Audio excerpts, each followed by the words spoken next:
Ang pagtulog sang maayo ang makaapekto sa mental kag physical health sang isa ka tawo. Apang kung kaisa hindi maligar nga nagaka-eksperyensya sa ginatawag nga insomnia, gani ari ang matip sa gud malikawan ini kag mas makatulog sang maayo mga kabombo. Kinahanglan nga pareho ang oras ang imo pagtulog kag pagbangon kada adlaw agud maset ang imo nga body clock. Kun adlaw, mas maayo nga buksan ang mga kortina agud makasulod ang kasanagon, paglakat-lakat kun aga kag pag-ehersisyo. Kun gabi, likawan ang mga masanag nga screen kaangay sa mga gadgets kag TV. Limitahan man ang pagkaon kag mga ilimnon nga may caffeine kag nicotine bagod makatuga ini sang problema sa pagtulog. Likawan man ang pagkaon sang madamo, pag-inom sa alcoholic drinks, pag-inom sang madamo nga tubig kag ang pag-overthink antes magtulog.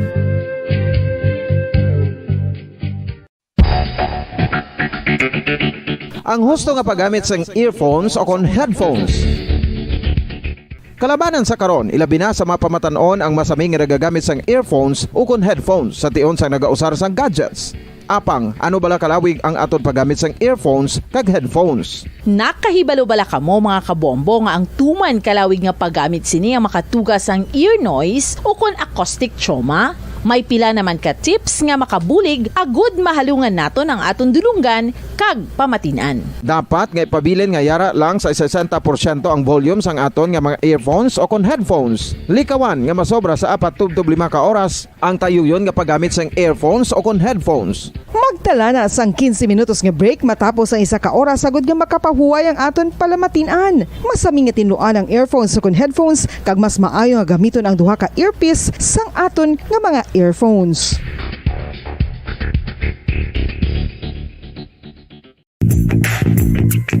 Sa karon nga may ginapangatubang nga pandemic, importante nga halungan gid ang ikayong lawas. Apang hindi lang physical health ang dapat hatagan sa pagtamuda, bangod importante man ang mental health. Paano bala halungan ang aton nga mental health? Una, kinahanglan nga halungan naton ang aton kalawasan kaangay sang pagkaon, pag-ehersisyo, pagtulog kag pagpahuway sang insyakto bangod ang poor physical health ang makaapekto sang modo kag panghuna-huna sang isa ka tawo. Kinahanglan man nga mag-set sang boundaries sa tanan nga bagay, hatagan sang balorang kaugalingon kag iselebrar ang mga kadalagan bisan ano pa ini kagamay. Maayo man sa mental health ang pagpatawad sa isig kapareho. Bangod ginarelease ni ang kabugat sa Balatyagon subong man ang pagkamapasalamaton. Suno sa research, dako man ang mabulig sa pagpangamuyo sa paglikaw sa stress.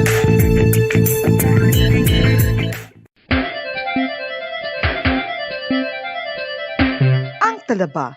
Sino bala ang hindi maganahan magkaon sang talaba? Magluwas sa manamit sini nga sabor, ang talaba ang nagaunod man sa calories, protein, fat, vitamin D, thiamine, niacin, vitamin B12, iron, magnesium, phosphorus, zinc, copper, manganese kag selenium.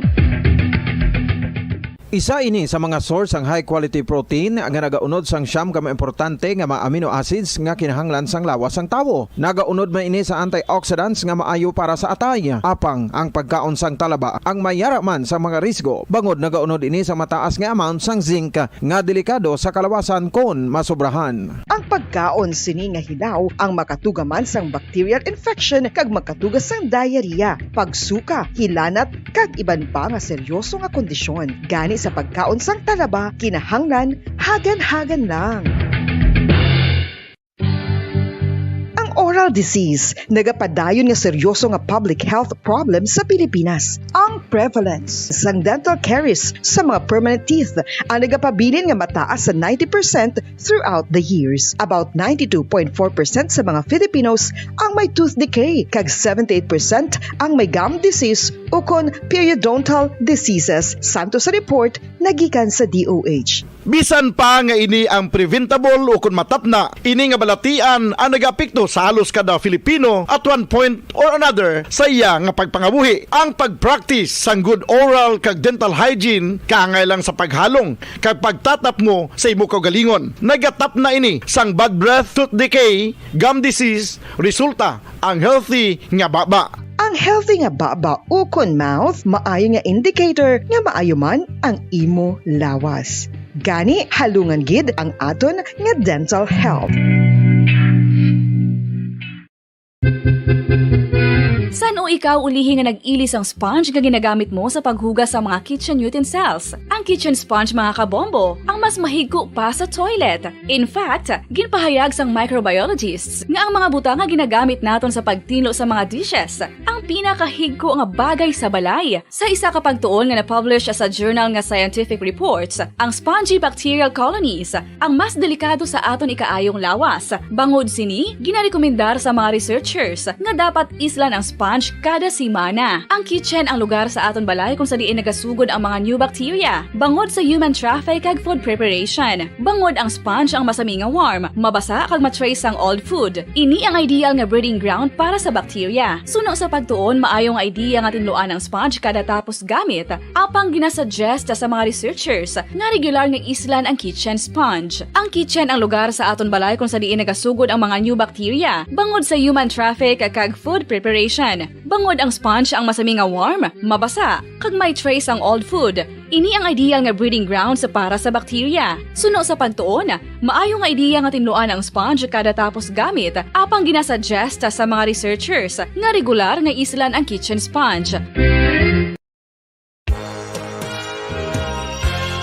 Yari na ang isa sa nakapabaylo kag nakabaton sang brand new radio set with AM and FM band kag 1,000 pesos cash. Nagikan sa Bombo Radio Bacolod.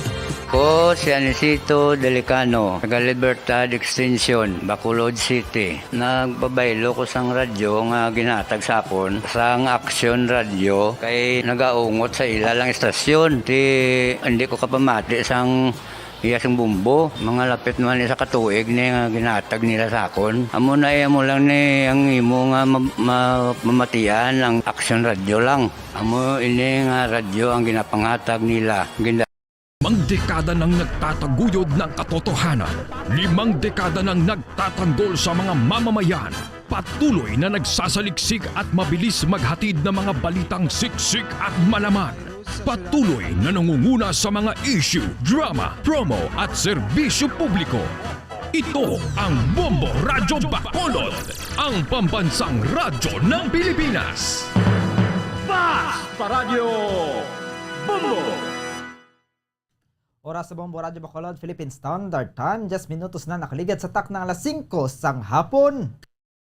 Bombo Radyo Bacolod. Basta Radio Bombo!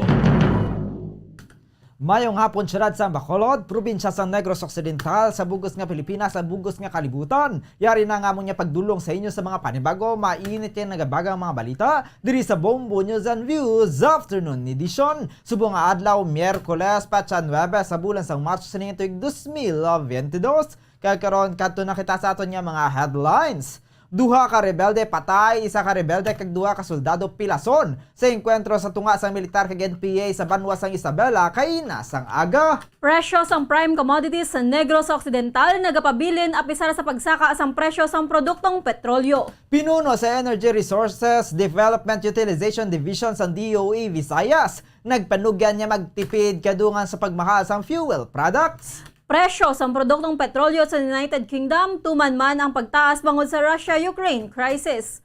Ukrainian President Volodymyr Zelensky nagpahayag nga wala na sang plano nga magpamiyembro sa NATO. Ukrainian actor nga si Pasha Lee patay sa pagbomba sang Russian forces sa Irpin, Ukraine.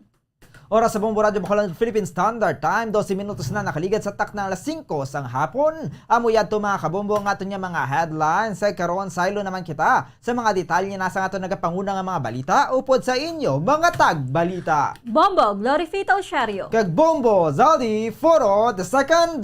Una na kita sa detalye na sa ato nagapanguna nga balita, ginpahayag sang pinuno sang 303rd Infantry Brigade nga enkwentro ang nagluntad kasunod sang report sa mga residente nga mayara sang presensya sang NPA sa barangay Amin Isabela, Negros Occidental kung sa diin ginrespondihan sang tropa sang gobyerno nagikan sa 62nd IB kag mga kapulisan nagikan sa Isabela Municipal Police Station kapin napulo naman ka NPA members ang naengkwentro sang tropa nga nagdugay sang 3 ka minutos. Sa interview sa Bombo Radyo Bacolod kay Brigadier General Inocencio Pasaporte, mayara sang duha ka napatay kag isa ka napilasan sa hanay sang NPA samtang duha ang nasamaran sa tropa sang gobyerno suno kay pasaporte ang mga napatayang ginalakipan sang commander sang SYP platoon sang Central Negros 1 nga si Virgilio Marco Tamban alias Bedam kaya ang isa ka miyembro sang communist terrorist group nga wala pa makilalaan ginpahayag man sini nga mayara sang isa ka pilason nga gindala sa ospital matapos nga nagpalapit sa mga pumuluyo sa barangay Kayabyab sa nasabit nga banwa kasunod sang engkwentro.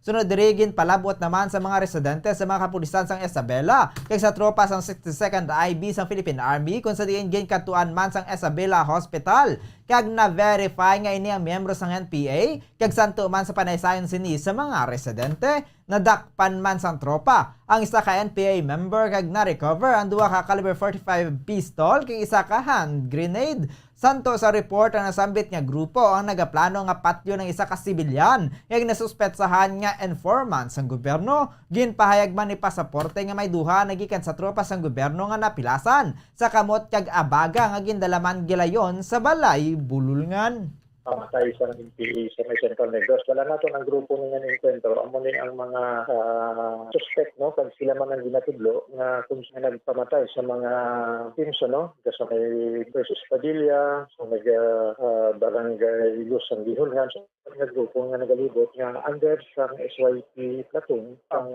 Central Negros 1. Naabutan na siya nga atong tropa, no? Kami gipasalamat initially, no, sa pamuluyo nga Ang kaban sa pagpayag ni Trio 3rd Brigade Commander Brigadier General Inocencio Pasaporte samtang santo sa verification sa mga otoridad nga ang terorista nga CPP-NPA nga ginpamunuan ni Kabidam ang mga suspetsado sa pagpatay man kay Michael Ledesma sa barangay Macagakay. Moises Padilla sang Marsyo 2 subong nga tuig ini man ang nagpatay kay Christian Goyha sang tinalikdan niya February 28, 2022 sa barangay Luz Gihulngan City, Negros Oriental kag brutal nga nagpatay kanday Lucio kag Tony Perater sang tinalikdan niya Pebrero 16, 2022 sa balay sa mga ini sa barangay Malangsa, Villa Aconvalle Hermoso sa Negros Oriental kag nagpatay kay late Heidi Buka anay Kafgu sang February 19, 2022 sa Barangay Santol, Binalbagan, Negros Occidental. Ginpahayag man ni pasaporte nga may duha nagikan sa tropa sang gobyerno nga napilasan sa kamot kag abaga nga gindalaman gilayon sa ospital.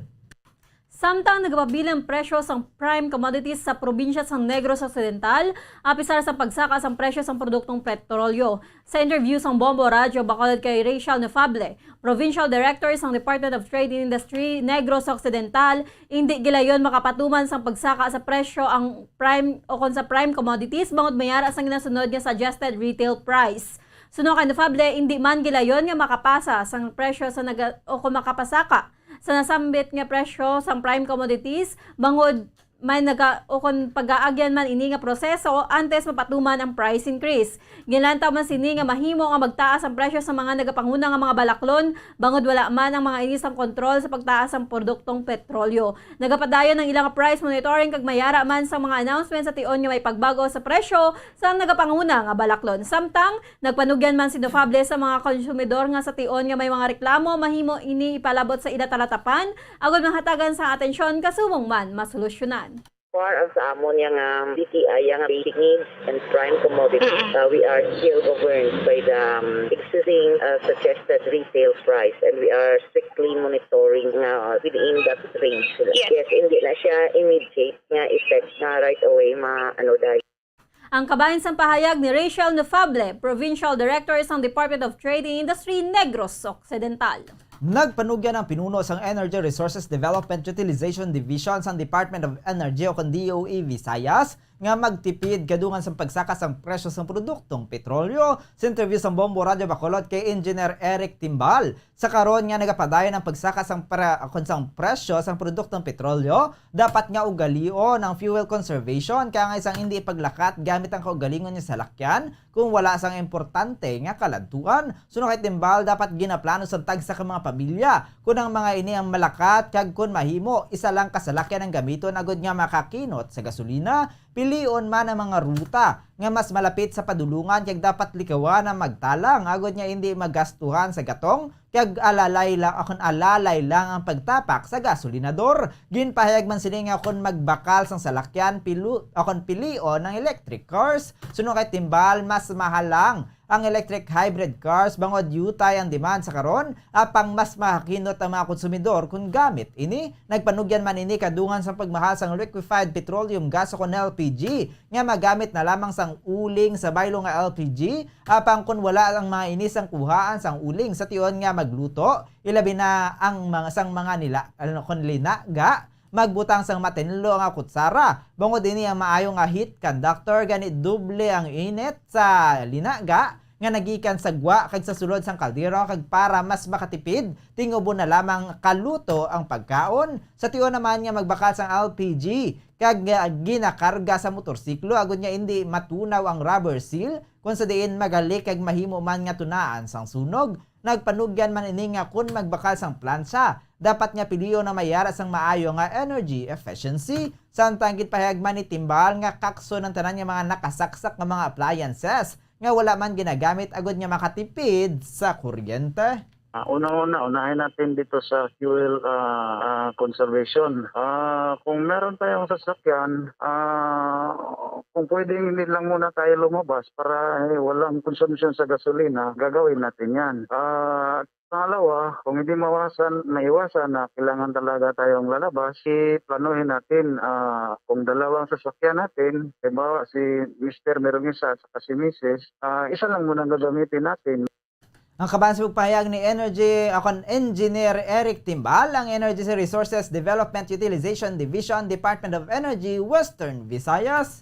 Ginapreparahan na sa provincial government sa Negros Occidental ang ginalutong nga transport strike sa mga transport groups kasunod sa kasudasod nga pagsaka sa produktong petrolyo.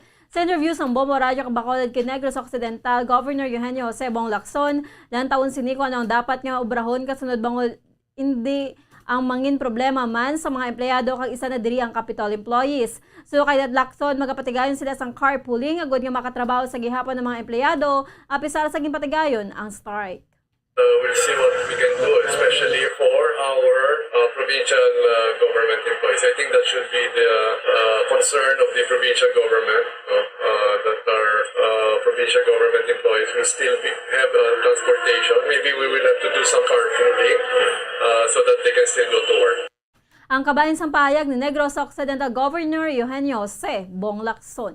Samtang kadto naman kita sa mga balita naton sa luwas sang pungsod o nakita sa United Kingdom.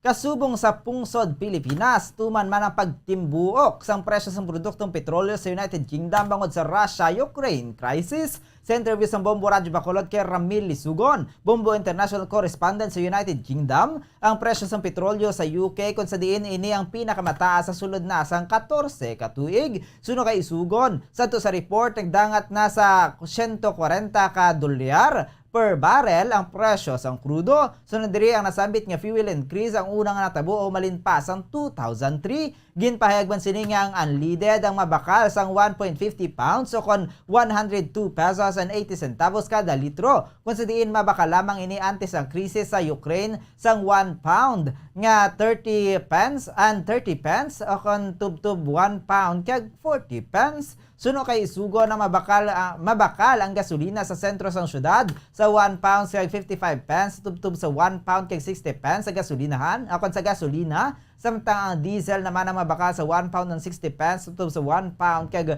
40 pence sa krudo. Ginpahayag man sini nga ang pagsaka sang presyo sang krudo ang nagakadepende sa kumpanya nga nagabaligya sang langis. Ginpahayag man ni Isugo niya 4% lamang sang fuel ang ginakuha sa United Kingdom nagikan sa Russia.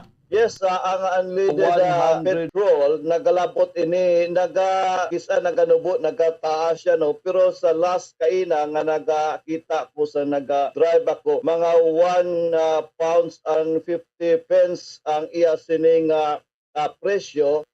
Ang kabayan sa pagpayag ni Bombo International Correspondent Ramil Isugon direkta sa United Kingdom. Samtang kadungan sang pagpatuman sang economic sanctions sa mga pungsod nga miyembro sang European Union kag North Atlantic Treaty Organization ako NATO batok sa pungsod Russia Sa interview sa Bombo Radio Bacol kay Ramil Isugon, isa sa pinakamanaming nga practice sa United Kingdom ang nagaisa ang gobyerno. Pribado nga sektor kag mga pumuluyo ilabi na sa mga pagpatuman sa mga pagsulundan kag mga sanctions. So kay Isugon, bangod sa ginpatuman nga economic sanctions nagdangat na sa 2 billion pounds ang napiyerde sang kompanya nga Shell. Ini ang kasunod sang pagdumili sang Russian products ang makasunod sa United Kingdom. Samtang apisar nga nagsaka ang presyo sa produktong petrolyo, nagpabilin nga normal ang presyo sa prime commodities sa United Kingdom. Suno kay Isugon, dako man ang nanging epekto sa mga business tycoons na nasambit nga pungsod ang economic sanctions ng gipatuman batok sa Russia. Ginpayag man sa report nga tuman man ang pagsarurot sang currency currency value sang Russian ruble kag kalabanan na nga mga tao sa Russia ang naga-withdraw sang ilang kwarta sa kangawa nga hindi na magamit ang ATM machine kag magapadayon ang pagsarurot sang ilang kwarta. Ginagamit naman sa karon sa Russia ang ilang gold reserve kag nagreserve man sila sa local bank sang 8.7 billion rubles. Dako man ini nga epekto labi na ang pagpatuman sa pag-untat sang gina-SWIFT international transfer sang kwarta sa Russia Bombo Airline kaysa subong base sa report nga nagabot diri sa amon ang ila sini nga value sang kwarta nga rubles ang nagsarurot man sang tuman kanubo nga bisan ikumpara mo sa isa ka cent. Ang kabahin sang payag ni Ramil Isugon direkta sa United Kingdom. Samtang kadto naman kita sa Ukraine, ginpahayag ni Ukrainian President Volodymyr Zelensky nga wala na sang plano nga magpamiyembro sa North Atlantic Treaty Organization o NATO ang Ukraine nga isa sa karon sa parason sa pag-invade sang Russia sa pungsod. Sa piyakabahin ginpahayag man ni Zelensky sa Moscow nga bukas ini nga mag-compromise sa status ang duha ka nagbulag ng pro-Russian terrorist nga ginrekognisa ni Russian President Vladimir Putin bilang independent antes pa man ginpatigayan ang invasion sa Pebrero 24. Suno kay Zelensky, nag-atras ni sa plano nga pag-upod sa NATO matapos mahangpan nga hindi pa ang mga inihanda nga batunon ang Ukraine dugang pa sa nasabit nga presidente nga ang alyansa ang nahadlok sa mga kontrobersyal nga butang kag nahadlok sa pagkumprontar sa Russia. Pahayag ni Zelensky pinaagi sa interpreter nga hindi siniluyag nga mangin presidente sa pungsod nga nagaluhod sa pagpakitluoy may kantanan sa pagpamiyembro sa NATO. Naibaluan niya ang Russia ang nagpahayag nga hindi nila luyag nga ang kaingod nga Ukraine ang magsulod sa NATO, ang Transatlantic Alliance nga ginhuman sa pagumpisa sang Cold War agud nga proteksyonan ng Europe gikan sa Soviet Union. Sa nakaligad nga mga tinuig ang alliance ang nag-expand na padulong sa East agod nga agawon ng mga pungsod nga anay katapos ang Soviet Union nga nagtuga naman sang kaakig sang Kremlin. Ginalantaw naman bilang pagpamahog sang Russia ang pagdako sang NATO kadungan sa pagpatigayon sini sa mga military exercises sa atubang sang ilang mga Western allies kasunod lang sang pagmando ni Putin sa invasion sa Ukraine. Ginkilala naman sini bilang independent ang duha ka separatist pro-Russian republics sa Eastern Ukraine nga Donetsk kag Lugansk nga nagapakig-away na batok sa Kiev humalin sang 2014. Sa karon luyag naman ni Putin nga kilalahon na mga inisang Ukraine nga may soberanya kag independent.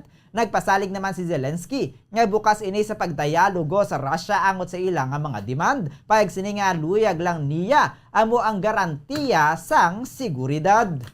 Kag sa Kiev, Ukraine, ginaaligar nga napatay bangod sa pagpangmomba sang Russia ang Ukrainian actor nga si Pasha Lee sa banwa sang Irpin sa guwa sang kapital nga Kiev. Sando sa report, ang 33 anyos nga Ukrainian actor nga residente sang Irpin ang nag-sign up para sa Territorial Defense Force sang Ukraine sa una nga adlaw sang gyera. Nahibaluan nga ang banwa sang Irpin ang ginambomba sang Russian artillery sang pila ka adlaw nga nagtuga sang madamo nga nagkalamatay. Nahimo naman nga makapalagyo sa mga residente o kung makapalagyo ang mga residente sa Irpin kasubong man sa northeastern city sang Sumy bilang kabahin sa Russian evacuation corridor, samtang ang ini ang nagpadulong naman sa central city sa Poltava. Si Lee ang nakabahin sa madamo nga mga pelikula kag ang tingog sini ang na-feature man sa Ukrainian version sa The Lion King kag The Hobbit. Si Lee ang kabahin man sa mga TV talent shows kaangay sang Star Factor kag X Factor. Antes ini napatay, ang aktor ang nagpost pa sa link sa isa ka Ukrainian refugee charity nga nagatugyan sa iya nga mga followers nga magbulig o kon mag-volunteer. Sa uli sini nga Instagram post nakasulat kaupod sa litrato sini nga upod ang abyan nga mangin okay gid ang tanan sa Ukraine.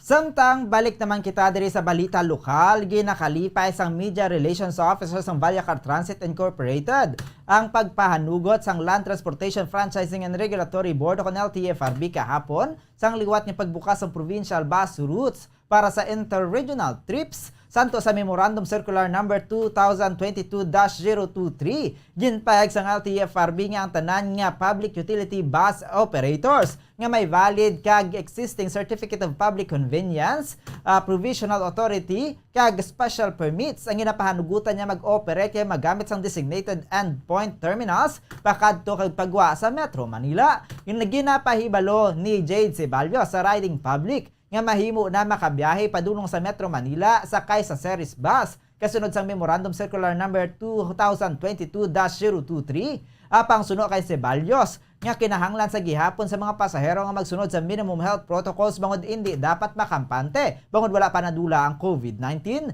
Ginpasiguro man sini nga mayara sila sa nagkakaigo nga units nga magabiyahe sa nasambit nga ruta agud nga indi nga na magkulang apisar nga indi pa man sila fully operational.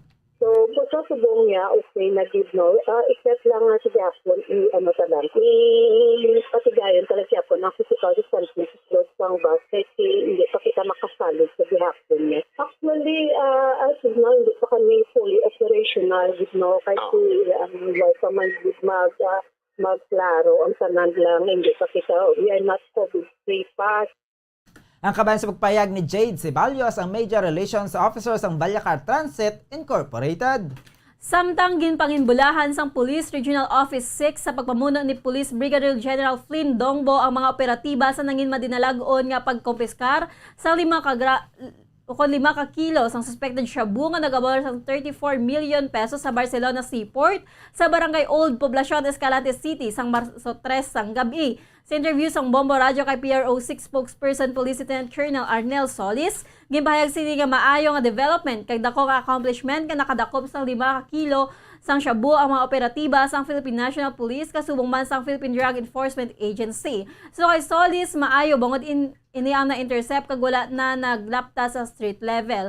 Mayara naman sa iya ang specific unit sa kada port sa Western Visayas nga nagabantay sa mga nagasulod sa probinsya. Nagpanugyan man ini sa mga kapulisan nga padayunon ang kampanya hindi lamang batok sa illegal nga droga kundi sa tanan nga mga krimen agud mangin malinong kag luwas ang komunidad. Regarding ma'am, no, sa recent joint operations ng PDIC, PNP at Philippine Coast Guard sa Escalante City last March 4, 2022, ginapanginbulahan with ang ating Regional Director, Police Brigadier General Flynn E. Dongbo, ang ating mga operatives sa successful na operation sa inik maayong accomplishment kung sabihin na nakadakop kita sa more or less 5 kilos of suspected shabu. Ang kabayan sa pahayag ni PRO6 spokesperson, Police Lieutenant Colonel Arnel Solis. Nagdangat sa 113 gramos ang suspected shabu ang na-recover gikan sa mag-live-in partner nga nadakop sa drug bypass operation ngin patigayon sang City Drug Enforcement Agency o kon CDEU sa Gardenville Subdivision, Barangay Tango, Bacolod City. Ang mga suspetsado ang kilala kanday Roberto Dingkong alias RR, 41 anyos, ginakabig nga high-valued individual kay man ang subject sa bypass operation kay ang live-in partner sini nga si Jenny Babes Montialto. 25 anyos lunsay mga residente sa lugar. Sa interview sa Bombo Radio Bacolod kay Police Lieutenant Joven Mogato, ang CDEU head, nagapadangat sa balor nga 768,400 pesos ang 113 gramos nga ginalakipan sa 16 ka heat seal transparent plastic sachet kag isa ka not tied transparent plastic sachet sa suspected shabu na kumpiskar gikan sa mga dakpan suno kay Mogato. Madamo na sila sang nabaton nga mga report nga mayara sang nagabaligya sang illegal nga droga sa nasambit nga subdivision gani ila ini nga gin-monitor. Dito naman sa mga ini natumod niya ang naga-operar sa lugar amo si Dingkong nga madugay naman nga yara sa listahan sang drug personality sa Bacolod City Police Office patag sang CDEU head nga target man sadto Sa Bacolod City Police Station 8 ang suspetsado apang ini ang madanlog gani indi madakpan. Suno kay Mugato, kabulig man sa illegal nga transaksyon si Monte Alto. Santo sa impormasyon nga natipon sa CDEU, ang mga suspetsado ang kun kaisa ginadulungan lang sang supply sang illegal nga droga sang ilang nga supplier. Kag may tion man nga ginatabo lang sa mga ini ang ginakuhaan sang suspected shabu. Suno kay Mugato, iga pasaka sa mga suspetsado. Ang kaso may kantanan sa pagbayolar sa Section 5 kag 11 sang Republic Act 9165 o na Comprehensive Dangerous Drugs Act of 2002. Ang subject na ito ng Roberto, personalities na ini dati pa kasi magaling na higit sang balikyan na iti rin nagtanda kita bypass positibo kita diri sang more or less 113 grams suspected shabu nagbabalor sa more or less 760,400 pesos. Target na ini sa dati pa sang Station 8. Ang kaban sa pagpayag ni CDEU Head, Police Lieutenant Joven Mogato. Kag sa katapusan nga balita, liwat nga nadakpan sa pagbaligya sa illegal nga droga ang isa ka 37 anyos nga lalaki sa drug bypass operation nga ipatigayon sa Purok Bulak, Barangay Mandalagan, Bacolod City. Ang subject sa operasyon ng kay Rogelio Canoy, 37 anyos kag residente sa nasambit nga lugar. Ang operasyon ng ipatigayon sa Bacal Police Station 3 kung sa diin recover sa suspetsado ang 16 ka elongated transparent plastic sachet sa suspected shabu nga ginabanta nagabuga sa 3.8 grams kag may valor nga 25,840 pesos.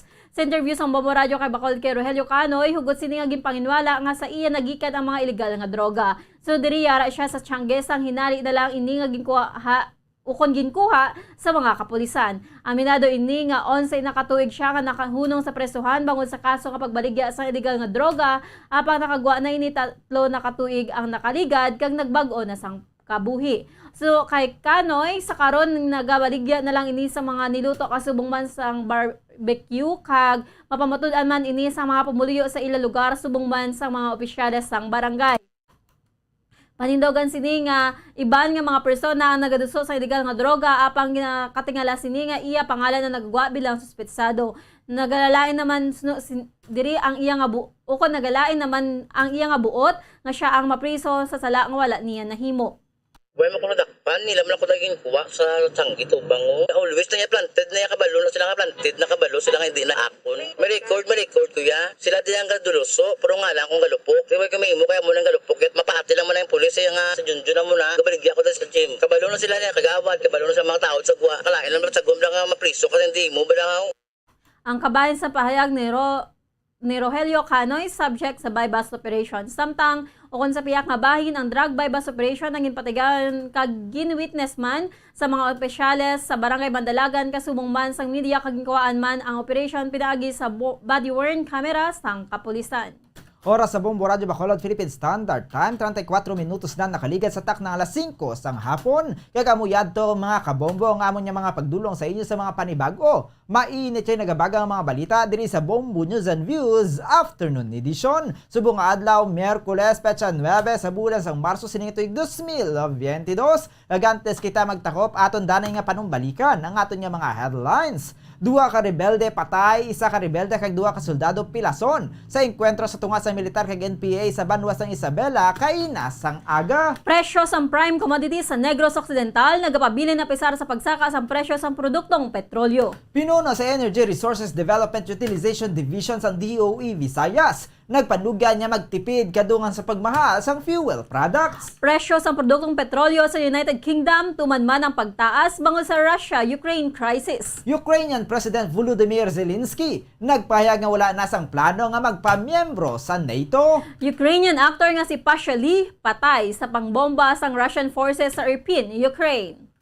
Amuyad to mga kabombo ang aton nga mga headlines. Standby na kita sa aton masunod nga programa, ang Bombo Reports Afternoon Edition. Upo naman naton si Bombo Dennis Rubica. Kag sa katapusan, kami inyong mga nangantag balita. Bombo Glory Fatal Shario. Kag Bombo Zaldi Foro II para sa pamansang radyo ng Pilipinas. Consistent. Overall number 1 sa Bacolod. Basta Radio.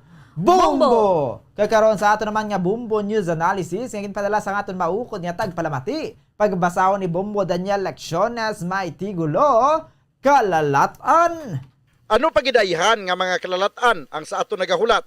Aton pagpinitinsya wala na nagauntat, pandemya nga tugas ang virus nga corona, manugtapos pa lang. Apang panibago nga kabudlayan, magasulod naman. Sobra pa siguro ini sa pandemya ang iya tugahon sa asud-asud nga pagsaka sa presyo sang gatong. Kay ini ang nagakahulugan nga ang mga balaklon presyo ang magasaka man. Sa karon lugmok pa ang aton ekonomiya gikan sa dalit sang COVID-19 iya ini gintuga. Madamo ang nawadan sang trabaho. May mga nagsira nga negosyo. Kung magsinaka na ang presyo sang tanan, basi madamo sa aton ang magkalagutman kay kita ang nakahisayod sang pagsaka sang presyo sang gatong nga asod-asod. Gobyerno wala man sang may mahimo kay man world market sini ang nagmando. Kompanya sang langis hindi man maentrahan sang gobyerno tungod sang ginasunod nga oil deregulation law. Ambot kon ang gobyerno para gid man sa tawo. Kay kun aton sumahon, mga tawo padayon nga nagapamigado. Ilabi na sa tion sa mga kalalatan, ang mga opisyal sang gobyerno diri pakag nagamanggaran. Ang ini nga panguna-una pananawa nang ginpadala ni Solomon Arsenas sang Valladolid, Negros Occidental. Sa mga tagpalamati sang Bombo Radyo Bacolod, pwede man kamo magpadala sang inyo panghuna-huna kag pananawan sa Bombo News and Views Afternoon Edition. Care of DYWB Bombo Radyo Bacolod, CBS Development Corporation Building, Lacson Street, Mandilagan, Bacolod City. O kung pinaagi man sa email address ang Bombo Radyo Bacolod, bombo_Bacolod@bomboradyo.info. Bombo Radyo Bacolod. Number 1! Basta Radio Bombo!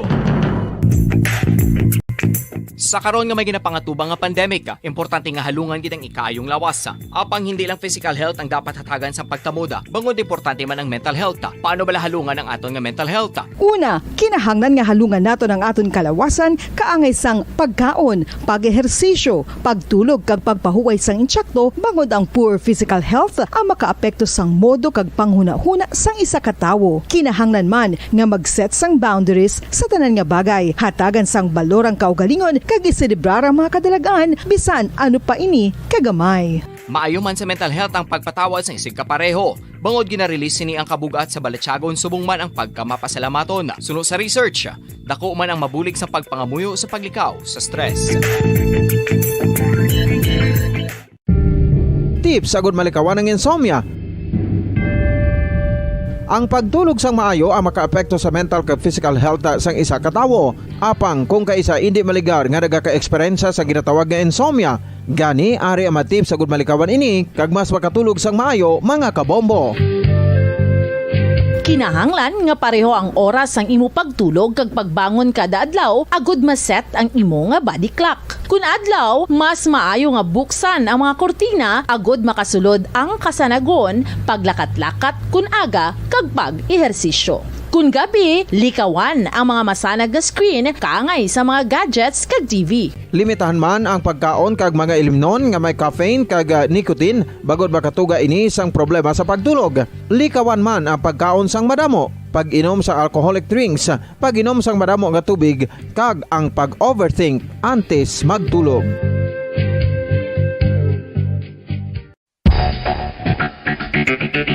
Ang husto nga paggamit sang earphones o kon headphones. Kalabanan sa karon, ilabi na sa mga pamatanon ang masaming nga nagagamit sang earphones o kon headphones sa tion sang nagausar sang gadgets. Apang, ano bala kalawig ang aton paggamit sang earphones kag headphones? Nakahibalo bala kamo mga kabombo nga ang tuman kalawig nga paggamit sini ang makatugas ang ear noise o kon acoustic trauma? May pila naman ka tips nga makabulig agud mahalungan naton ang aton dulungan kag pamatinan. Dapat nga ipabilin nga yara lang sa 60% ang volume sang aton nga mga earphones o kon headphones. Likawan nga masobra sa 4-5 ka oras ang tayuyon nga paggamit sang earphones o kon headphones. Magtala na sang 15 minutos nga break matapos ang isa ka oras agud nga makapahuway ang aton palamatinan. Masami nga tinluan ang earphones o kon headphones kag mas maayo nga gamiton ang duha ka earpiece sang aton nga mga earphones.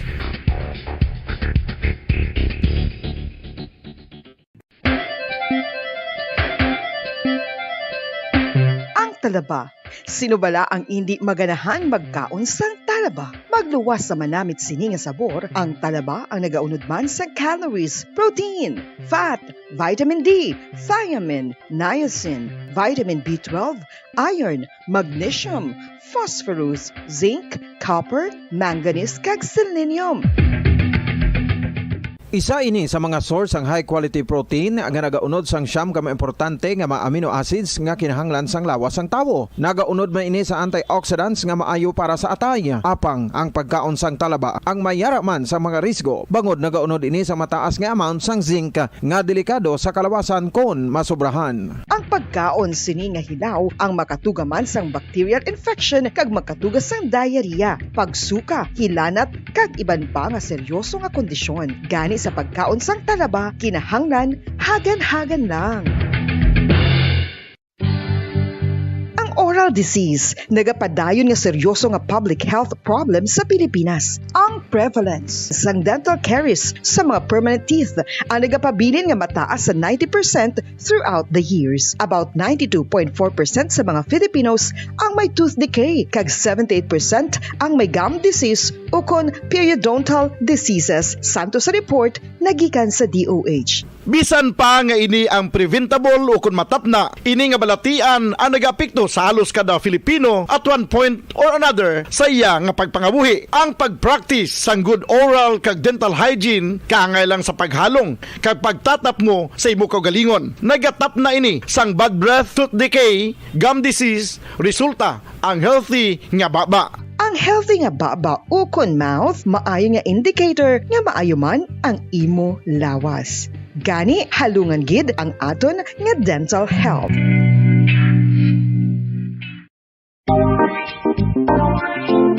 Mga kabombo, nakahibalo-bala kamo, naghampak na sa 3 million ang natapikan sang COVID-19 sa Pilipinas. Mataas sa gihapon ang active cases sa bugos nga pungsod, kag 50 mil na ang mga nagtaliwan bangod sa sini nga virus. Hindi magkumpiyansa, depensahi ang kaugalingon kag ang imo mahal sa kabuhi. Magpabakuna na batok sa COVID-19. Pahanumdom nagikan sa Bombo Radyo Bacolod. Basta Radyo Bombo!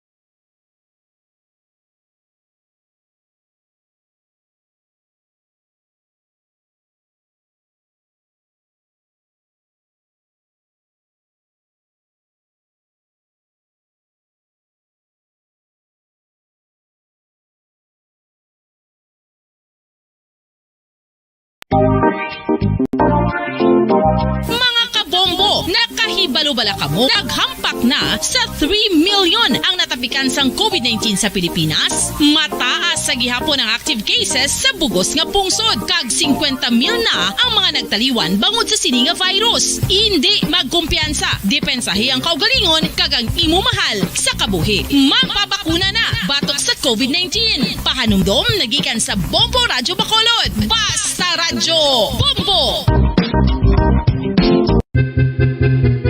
San o ikaw ulihi nga nag-ilis ang sponge nga ginagamit mo sa paghugas sa mga kitchen utensils? Ang kitchen sponge, mga kabombo, ang mas mahigko pa sa toilet. In fact, ginpahayag sang microbiologists nga ang mga butang nga ginagamit naton sa pagtinlo sa mga dishes ang pinakahigko nga bagay sa balay. Sa isa ka pagtuon nga na-publish sa journal nga Scientific Reports, ang spongy bacterial colonies ang mas delikado sa aton ikaayong lawas. Bangod sini, ginarekomendar sa mga researchers nga dapat islan ang sponge kada simana. Ang kitchen ang lugar sa aton balay kung sa diin nagasugod ang mga new bacteria. Bangod sa human traffic kag food preparation. Bangod ang sponge ang masami nga warm, mabasa kag matrace ang old food. Ini ang ideal nga breeding ground para sa bacteria. Suno sa pagtuon, maayong idea nga tinluan ang sponge kada tapos gamit. Apang ginasuggest sa mga researchers nga regular nga islan ang kitchen sponge. Ang kitchen ang lugar sa aton balay kung sa diin nagasugod ang mga new bacteria. Bangod sa human traffic kag food preparation.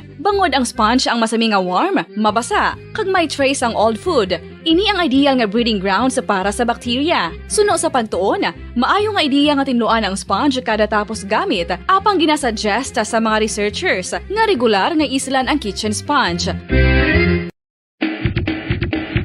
Mga kabombo, madamo gid ang pagkaon apang ano bala. Ang dapat himuon kung may matabo sang suspected foodborne illnesses. Kung may matabo nga suspected foodborne illnesses, dapat i-preserve ang mga ebidensya. Kung may bahin sang suspected food nga nabilin, taguon ini. Putson sang maayo kag ibutang sa freezer. Magpabulong sa gilayon. Kung ang sintomas nagapadayon o kung nagalala, gilayon nga magkadto sa doktor agod magpakonsulta. Hindi man magkalipat nga i-report ang insidente sa local health department. Mga pamaagi para mangin matinlo kag safe ang aton mga pagkaon. Ipabilin nga matinlo ang palibot. Isiparar ang hilaw sa naluto ng mga pagkaon. Lutuon sang maayo ang mga pagkaon nga dapat lutuon. Taguon ang mga pagkaon sa safe nga temperature. Depende sa kinahanglan sang klase sang pagkaon. Maggamit sang safe nga tubig kag raw materials.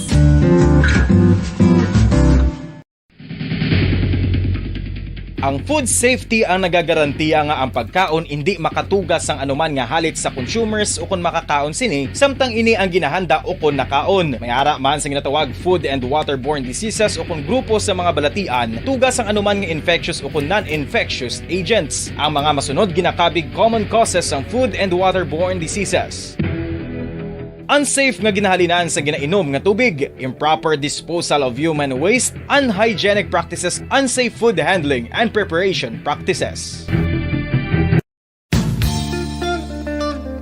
Isa ka bala sa may hinuptanan nga ido, mangin responsable nga dog owner. Bilang nagapanag-iyas ang ido, siguraduhon nga ang mga ini ang regular nga nabakunahan batok sa rabies. Ipaidalom ini sa mandatory registration. Siguraduhon nga hindi ini manginlayaw o kon magsigilagaw o kon libot sa mga kalye o kon sa anuman nga mga public places. Imo man responsibilidad nga mapag-groom ang mga ini, matagaan sa bastante nga pagkaon kag shelter. Responsibilidad mo bilang pet owner nga gastuhan ang anuman nga gastuhon medikal sa tion nga makakagat ang imo ido. Rabies is preventable. Mangin responsable nga dog o kon pet owner.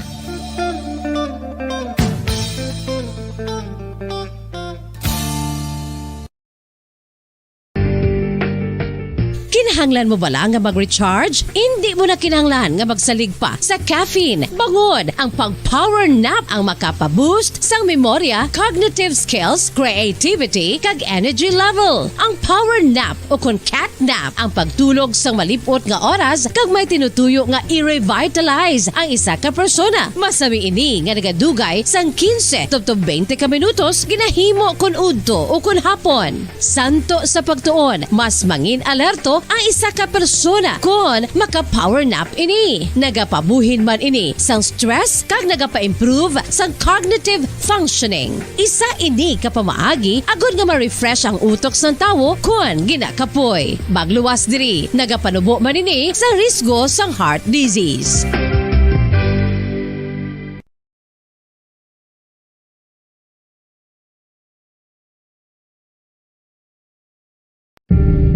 Tips sagud malikawan ng insomnia. Ang pagtulog sang maayo ang makaapekto sa mental kag physical health sang isa ka tawo. Apang kung kaisa hindi maligar nga nagaka-eksperyensya sa ginatawag nga insomnia, gani ari ang mga tips sagud malikawan ini kag mas makatulog sang maayo mga kabombo. Kinahanglan nga pareho ang oras ang imo pagtulog kag pagbangon kada adlaw agud maset ang imo nga body clock. Kun adlaw, mas maayo nga buksan ang mga kortina agud makasulod ang kasanagon, paglakat-lakat kun aga kag pag-ehersisyo. Kun gabi, likawan ang mga masanag nga screen kaangay sa mga gadgets kag TV. Limitahan man ang pagkaon kag mga ilimnon nga may caffeine kag nicotine bagod makatuga ini sang problema sa pagtulog. Likawan man ang pagkaon sang madamo, pag-inom sa alcoholic drinks, pag-inom sang madamo nga tubig kag ang pag-overthink antes magtulog.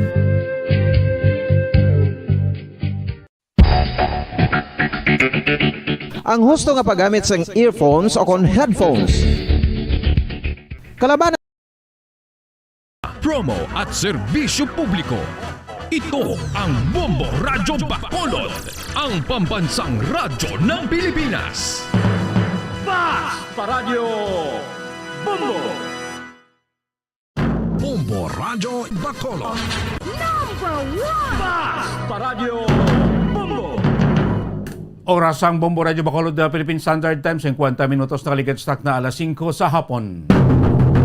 Welcome mga kabinas magpalakad sa Platuntunan Bombo Report sa afternoon edition na pang Miyerkules edisyon sa Platuntunan Petsan 9 sa bulan sang Marso. Kapon nyo sa Derek Hapon, Bombo Dennis Rubica. Anong balita ang atong kabutan mo? Sining hapon, Kanto kita sa ato si mga nagapauna nga mabalita lokal, Tubuso Municipal Police Station nag-rank 3 no, sa unit performance evaluation rating sa NOCPO. Samtang isa ka tricycle driver sa San Carlos, baonisto nga ginabalik ang nabili nga wallet siya tricycle nga nagunod sang 23,000 pesos. Sa tang update na rin ka, aton pang malayin partner kahapon sa nagbaybas operasyon na file na sang kaso. Sa mga nagapauna nga mabalita sa palibot yasang pungsod, ang LTFRB nagpadam karon sa mga operator kag driver batok sa pagpasaka sang plitihan. Kag masobra 1 bilyon ka pesos nga balor sang Cebu na recover kalakip ang pagdakop sa isa ka Chinese drug kingpin sa drug bust sa may syudad yasang Valenzuela. Kag sa aton siniya balita sa lawasang pungsod, kapin 5,000 ka mga sibilyan natagayon nga evacuate pagwa iya sa syudad sang Sumi dito sa Ukraine nga sa damlag pa nang sentro man sa pagbombardiyo sang Russian forces. Sa mga balita ang aton may balita ang aton kabatamod sila nga po palagad siya pratuturan Bombo report sa afternoon edition this time. Report ni Bombo Carla o ni Bombo Liani Zil Minardo sa patrol no, na faila na siningadlaw sa nga kaso. Atong maglibin partner nga nadakpan kapon dito sa may barangay Sumag sa drug bypass operation sang CDEO Makabinan na pasakaan na gid sa nga kaso. Ang pinakalites nga update to kay pinakabalita po si kay Bombo Liani Zil Minardo sa patrol. Bombo Liani, mayong hapon kamin. Yes, Bombo Dennis, live kita diri subong sa dalan sang Barangay Bata, no? Bombo Dennis, sa updatean naton diri sa nadakpan kagapon nga duha ka suspetsado ini maglibin partner sa napasakaan ini isang kaso angot sa pagalapas sa Republic Act 9165 sinilang gid nga hapon na Bombo Dennis kung sa diin ini ang duha ka suspetsado ginkilala kay Roberto Dingkong na alias RR kag isa ini ka street level individual 41 anyos, no? Kag ini si Jenny Babes Monte Alto, 25 years old ini siya Bombo Dennis, saman ka street level individual kung sa diin ini ang bypass operation no kagapon kin patigayon na dito sa may Gardenville subdivision na Barangay Tangob kag ginakuhaan ini sa 16 ka mga dalagko no nga wholesale kag mayara unod nga illegal drugs ako na siya Bombo Dennis no kag kalakip diri ang 3,000 peso sa Bombo Dennis no ini mark money. Yes, correct ka Bombo Dennis kag may isa pagid kabulto sini nga plastic bag containing shabu Bombo Dennis kaga 200 pesos nga proceeds money no kung saan ini ang droga nga nakonpiskar kagapon no mayara kabugaton nga 113 grams kag nagabalor nga 768,400. So bali Bombo Dennis ini ang sitwasyon na dira sa may Gardenville na dira na dagakadto ang mga gabalig o nagabakal sang droga dira na sila nagaripak pero hindi ini ma-consider nga drug den kay suno sa monitoring sinisang CDEO wala man da nagahits o kung ginapasuyupan gid ini ang balay kundi ginabaligyaan ng inisa nga duha ka suspetsado kag mayara na nagakadto nga bakal Bombo Dennis. So subong ara ini sa police station 8 ang duha ka suspetsado kag ipaydalo man ini sa drug test Bombo Dennis para mabalaan kung ini ang duha ka suspect is nagagamit man bala sang illegal nga droga. Bombo Dennis, para sa dugang nga detalye o kana pahayag pamatian bila naton si Police Lieutenant Joven Bugato. Nga duha ka suspect kagapon sa may Barangay Tangob. Sir, napaila na sila kaso, sir? Yes, ma'am. Bago lang kita tapos ang filing. So, ang duha ka suspect. Yes. Sir, ini ang duha ka suspetsado, sir. Ipaidalong pa ini sa drug test. Yes, ma'am. Para kung kaso din mo mag-positive additional naman na file kaso. So sa subong, sir, ini ang duha ka suspetsado, di ila ka humang subong, sir? Sa station, sa backup 8, sila subong. Yes, sir. Sir, ang ila, sir, nga balay ni sir, nga agin daktan, yung nakagapon sa may Barangay Tangob. Sir, na-consider dito sa nga drug den, sir? Hindi, bali, dira sila gapan ni, dira man sila mismo baligya. Baligya sa kuan. At tapos, may nagakuha man sa ila, kung baga, naripak na bala. Oo. Amo naman ang... Pero sa monitoring niyo, sir, wala. May nag-hits, ganyan, dragin mismo, sir. Wala. Okay. Okay. Yes, Bombo Dennis, no? So amo ato ang update nga napasakaan ini isang kaso kag ipaidalom ini sa drug test ang duha ka suspetsado. Diri naman kita Bombo Dennis, no, sa isa ka good news kung sa din ini ang Tuboso Municipal Police Station nag-rank 3 ini sa unit performance evaluation rating municipal niya Bombo Dennis, no, municipal level sa Negros Occidental Police Provincial Office sa Bombo Dennis kung sa diin ini ang hepe man sa ilang press release, no, si Police Captain Paul Kenneth Magan, ang Chief of Police ang Tuboso Municipal Police Station, no, naga-congratulate man niyo kung nag-abi-abi sa iya dira nga mga police personnel, no, kung sa diin ini nasungkit agad nila sa nga Tuboso Municipal Police Station bangod man sa ilang nga pagbinuligaya Bombo Dennis sa effort nila, no, nga gina-exert sa mga personnel dira sa may Tuboso Municipal Police Station.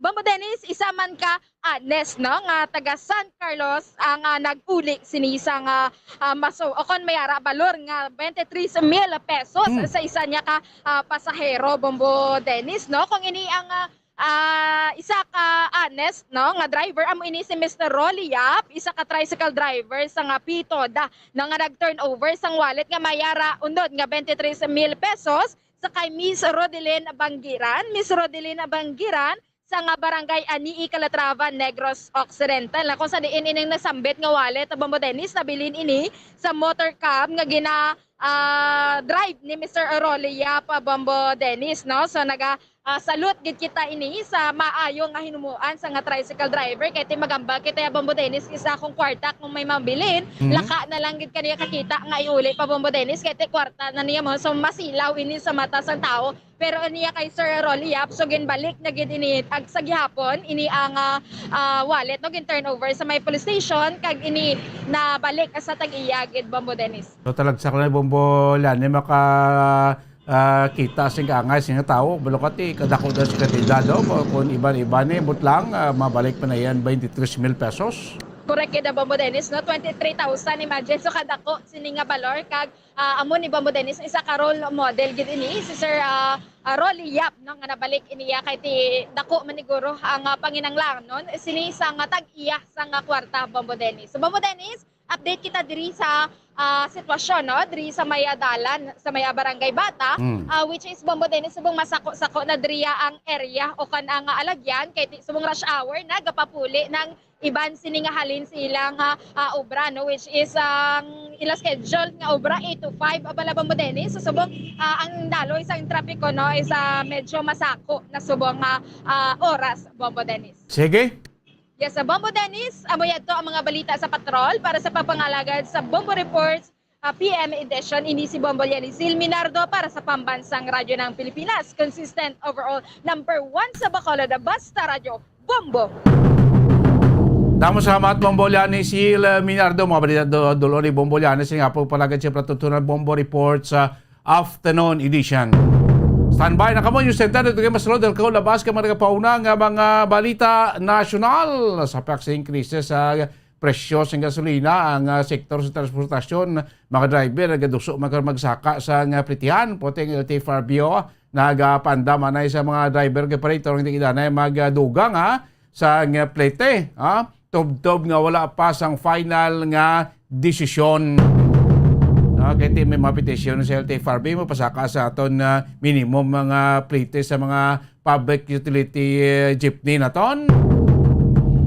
Muna pandama na isang kuano sa nga LTFRB. Of course na, doon kapag inatong mga balita Bates News Center, ang Central Luzon deklara na karon sa Department of Health nga low epidemic risk for COVID-19. Singon ubuan ang kaso, Arena News Center sa atong Bombo Network News. News Center, come in. Bombo Network News. And the KBP Golden Dome for Best Radio Newscast Metro Manila goes to Bombo News, DWSM, Star FM, Bombo Radio. At ngayon, ang inyong tagapagbalita. Magandang gabi Pilipinas! Anumang oras sa buong mundo, narito na ang Bombo Network News Evening Edition. Ikasyam na sa buwan ng Marso 2022 sa ulo ng ating mga balita. Pondo para sa fuel subsidy kaya daw mailabas ng Department of Budget and Management sa loob lamang ng 24 oras basta matanggap na ang Joint Memorandum Circular ng DOTR at DOE. Sa international news naman, nasa mahigit 2 milyong refugees na ang lumikas mula sa Ukraine mula ng unang araw ng Russian invasion.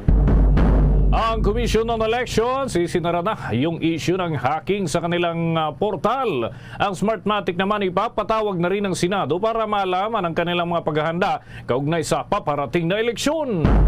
Hirit naman na 1 peso fare increase ng mga jeepney drivers at operators maaring maipatupad pagkatapos na yan ng Marso 22.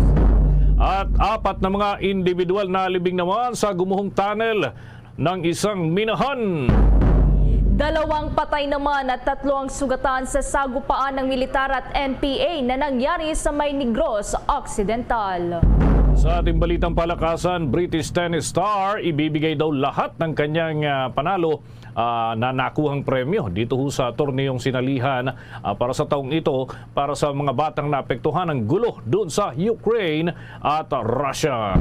Bago sa detalye, kami ang inyong mga tagapagbalita. Ako si Bombo Everly Rico. Ako naman si Bombo Dennis Hamito at ngayon sa ating mga detalye.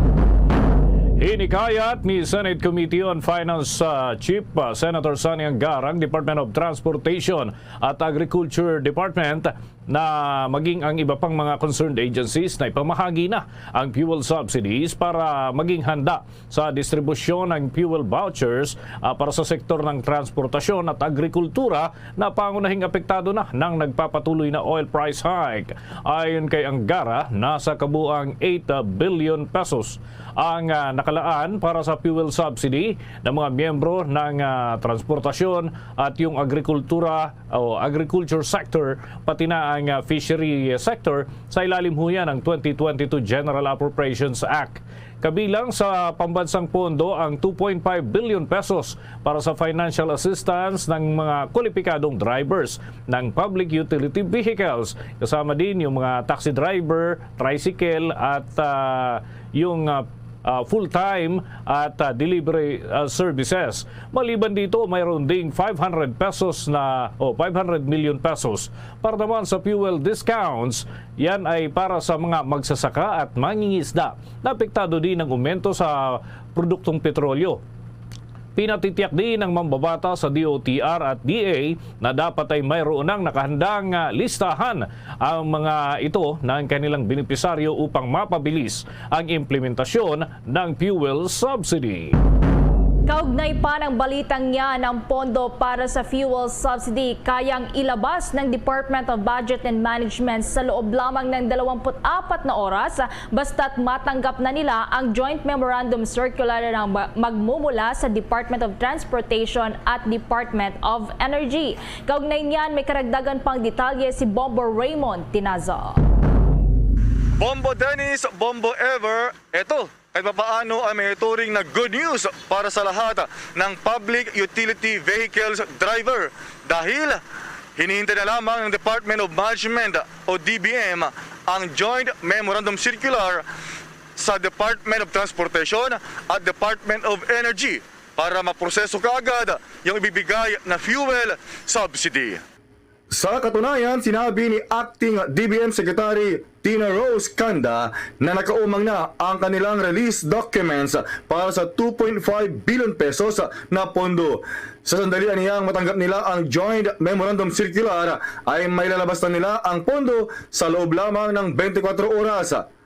Ibang usapan naman daw kung gaano kabilis may mamahagi ang pondo sa mismong mga beneficiaryo. Ayon kay Canda, nakadepende ito sa sistemang ipairal ng Department of Transportation at ng LTFRB. Ang subsidy niya para sa mga PUV drivers ay pangasiwaan ng LTFRB, pero ang para sa mga service delivery drivers at sa mga tricycle drivers ay nasa pangasiwa naman ng mga lokal na pamahalaan. It will depend doon sa sistema ng DOTR at saka ng ibang mga ahensya. Kagaya niya, I think ang kasama lang sa TFRB will be yung mga drivers and baka PUV drivers, no? Pero yung iba, kagaya ng mga delivery at tricycle, mga TODA yan, sa local government units din yan. BBM, madali lang yon. Within 24 hours upon receipt ng approval, marireach sa DOTR yan. Pero ang question mo kasi, kailan matatanggap yan ng mga driver? Yun ang medyo hindi ko masasagot na. It will depend sa LTFRB. Pero habang hinihintay pa ang fuel subsidy, ay kanya-kanya munang diskarte ang mga tsuper, katulad na lamang ni Randy Ribucas na isang service delivery driver. Pag naka-pick up kami ng pasahero, pagdating sa drop-off namin, hindi na kami umalis kasi sa mahal ng pasahero, sa mahal ng ngayon, gasolina, hirap na paikot-ikot, tapos wala kaming makukuha. So, parang medyo mas namimili na kayo ngayon kung masyadong malayo yung, for example, yung pipick upin at ihatid. Hindi naman kami po namimili kasi maano kami sa angkas eh. Ang diskarte namin, pag na-pick up namin, dating sa drop-off nila, hindi na kami umalis, tumatambay na kami. Sayang pa. Meron naman yung mga gasoline station yata na nagbibigay ng para mga discount sa mga riders. Sa mga iba lang yun. Kasi minahanap namin mga mura na gas eh. Kasi lahat ng petron, iba-iba yung presyo. Doon kami sa mas mababa na sa petron napapagas. Para sa Bombo Network News, Bombo Raymond Tinazo nagulat. Para sa pambansang radyo ng Pilipinas, basta radyo, Bombo! Bombo International News. Umaabot na sa mahigit 2 milyong mga refugees ang lumikas mula sa bansang Ukraine mula ng unang araw na lusubin ito ng Russian forces noong Pebrero 24. Ayon sa latest data na inilabas ng United Nations, ayon sa UN Refugee Agency, nakapagtala na ng nasa 2,011,312 na mga refugees ang lumikas sa mga karatig na European countries at iba pang mga bansa mula sa Ukraine. Inihayag nga ni UNHCR Chief Filippo Grandi na isang shocking milestone anya ang bilang na ito na nasa mahigit 200,000 ang itinaas isang araw lamang ang nakalipas mula noong araw ng Lunes. Bago maglunsad ng military operation ang Russia sa bansang Ukraine, nasa mahigit 37 milyong Ukrainians ang naninirahan sa naturang bansa sa ilalim niya ng kontrol ng central government.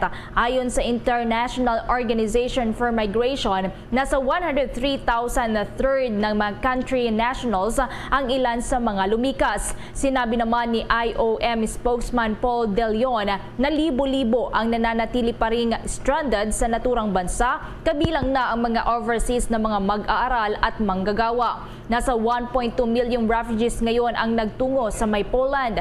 Nasa 210,213 katao naman ang nasa iba pang European countries. Kabilang dyan ang 191,348 na mga refugees na nasa Hungary, 140,745 ang nasa Slovakia, nasa mahigit 99,000 naman ang nasa Russia at karagdagan pang 96,000 na mamamayang nagmula naman sa separatist region ng Donetsk at Luhansk ang nagtungo sa Russia. Meron ding mahigit 80,000 ang nasa Moldova at mahigit 80,000 mga refugees na ang nanatili sa Romania at nasa 453 namang mga refugees ang nasa Belarus. Sa karagdagan pang balita mula sa ibayong dagat, ang Amerika at Japan patuloy na ang pagpapadala ng kanilang mga puwersa sa Poland bilang proteksyon na rin sa kaalyadong bansa at NATO sa paglusob yan ng Russia sa Ukraine. May karagdagang detalye si Bombo Jovino Galang. Magpapadala ang US ng 2 Patriot missiles sa Poland bilang pagkontra sa banta sa US at NATO allies nito dahil sa nagpapatuloy na paglusob ng Russia sa Ukraine. Ang nasabing Patriot Air Defense Missile System ay kayang magharang ng mga paparating na short-range ballistic missiles, advanced aircraft at cruise missiles. Sinabi ni Captain Adam Miller, ang desisyon ng paglalagay ng Patriot missile ay base na rin sa utos ng US Secretary of Defense. Ang nasabing hakbang anya ay inilaan para labanan ang anumang paghihimasok laban sa mga kaalyadong bansa. Nagpadala rin ang gobyerno ng Japan ng mga bulletproof vests at ilang mga SDF equipment lulan ng Air Self-Defense Force KC-767 transport aircraft ang nasabing mga kagamitan na dumating sa bansang Poland. Ito ay bilang suporta sakaling madamay ang mga kaalyadong bansa ng NATO sa mga nagaganap na kaguluhan sa Russia at Ukraine. Magugunitang tiniyak ng US na hindi sila makikisawsaw sa kaguluhan sa Ukraine at ang tanging layon lamang nila ay maprotektahan ang mga bansang kaalyado ng NATO. Nag-uulat para sa Pambansang Radyo ng Pilipinas, Bombo Juvino Galang, Basta Radyo, Bombo! Samantala naman, ligtas na nakauwi dito sa Pilipinas ang karagdagang 63 mga Pilipino mula sa bansang Ukraine. Kinumpirma ni DFA Undersecretary for Migrant Workers Affairs Sara Lu Ariola, mayroon pang 135 na mga Pilipino ang nag-aantay ngayon para sa kanilang repatriation. Nitong ang araw ng Lunes nang ilagay sa level 4 ang alert level status ng lahat ng mga lugar sa Ukraine dahil sa tumitindi pang banta sa seguridad sa Eastern European country kung saan iniutos nga ang mandatory evacuation ng mga Pilipino sa Ukraine. Subalit inamin ng DFA na nasa mahigit 100 pa na mga land-based Filipinos sa Ukraine ang tumangging umuwi dito sa Pilipinas dahil ayaw nilang iwanan ng kanilang trabaho o pamilya na nasa Ukraine. Sa sea base naman, nasa 21 mga Filipino crew members ng MVS Breeze vessel ang dumating na sa bansa at inaasahang marami pang mga seafarers ang darating sa mga susunod na araw. Ibinahagi din ni Ariola na nakikipag-ugnayan na sila sa DOLE, OWA at sa DSWD para bigyan ng assistance ang mga Pilipinong umuwi dito sa Pilipinas na ngayon ay nangangailangan ng stress depriving dahil na rin ito sa napansin nila na yung mga umuwing Pilipino dito sa bansa lalo na sa war-torn areas sa Ukraine ay nasa shock state anya at nakakaranas ngayon ng trauma. Sa iba pang mga balita, yung paggamit ng bisikleta kasama raw sa mga hakbang na pagtitipid, inirekomenda ho ito ng NEDA dahil na rin sa pagsipa sa presyo ng mga produktong petrolyo. May pag-uulat dyan si Bombo Gerald Ulep. Bombo Dennis, Bombo Everly, dahil na rin sa nagtataas ang presyo ng mga bilihin, partikular itong presyo ng mga produktong petrolyo, inirekomenda ngayon ng National Economic Development Authority ang paggamit na rin ng bisikleta para makatipid. Kasama nga ito sa mga hakbang na inirekomenda ng NEDA sa gitna pa rin ng walang humpay na pagtaas ng presyo ng produktong petrolyo. Sinabi ni NEDA Undersecretary Rosemary Edilion na ito ang nakikita nilang pansamantalang solusyon sa pagtataas ng presyo ng produktong petrolyo. Napapanahon na raw para gamitin ang active transport options na kinabibilangan ng paggamit ng bisikleta kasabay ng pagtitipid sa pangunahing pangangailangan. Kung maalala, ngayong linggo lamang ay nagpatupad ang mga oil companies ng malakihang oil price hike at sa susunod na linggo ay asahan ang mas mataas pang pagsipa ng presyo ng mga produktong petrolyo. Kasabay nito nagsitaasan din ang presyo ng mga bilihin. Sa katunayan, sa Pasay City Public Market ay tumaas na rin ang presyo ng karneng baboy. Sa prime commodities, nasa 20 pesos na ang dagdag sa presyo ng isang sakong harina. Kaya naman, napapanahon na raw para obserbahan ang iba't ibang diskarte sa pagtitipid, hindi lamang sa pagtitipid ng gas at pangunahing bilihin. Ito ay isaalang-alang dapat ng publiko. At live mula pa rin dito sa Makati City, Bombo Gerald B. Ulet para sa Pambansang Radyo ng Pilipinas, Basta Radio, Bombo! Bombo Radio and Star FM, The Vote 2022 Updates.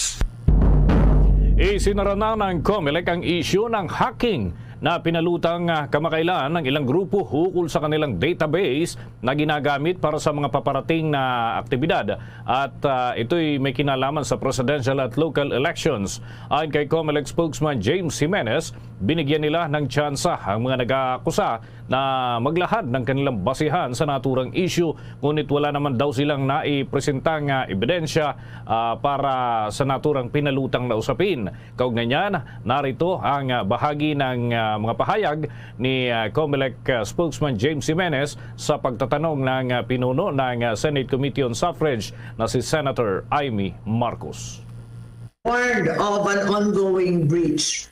So you refuted the claim, as I recall, saying that such hacking could not have occurred given that the information did not exist at that point in time. Is that correct? That's Director correct. James, please. Madam Chair, thank you very much. Yes, that is correct. One of the claims was that, in fact, there was an ongoing hack of the Commission's records.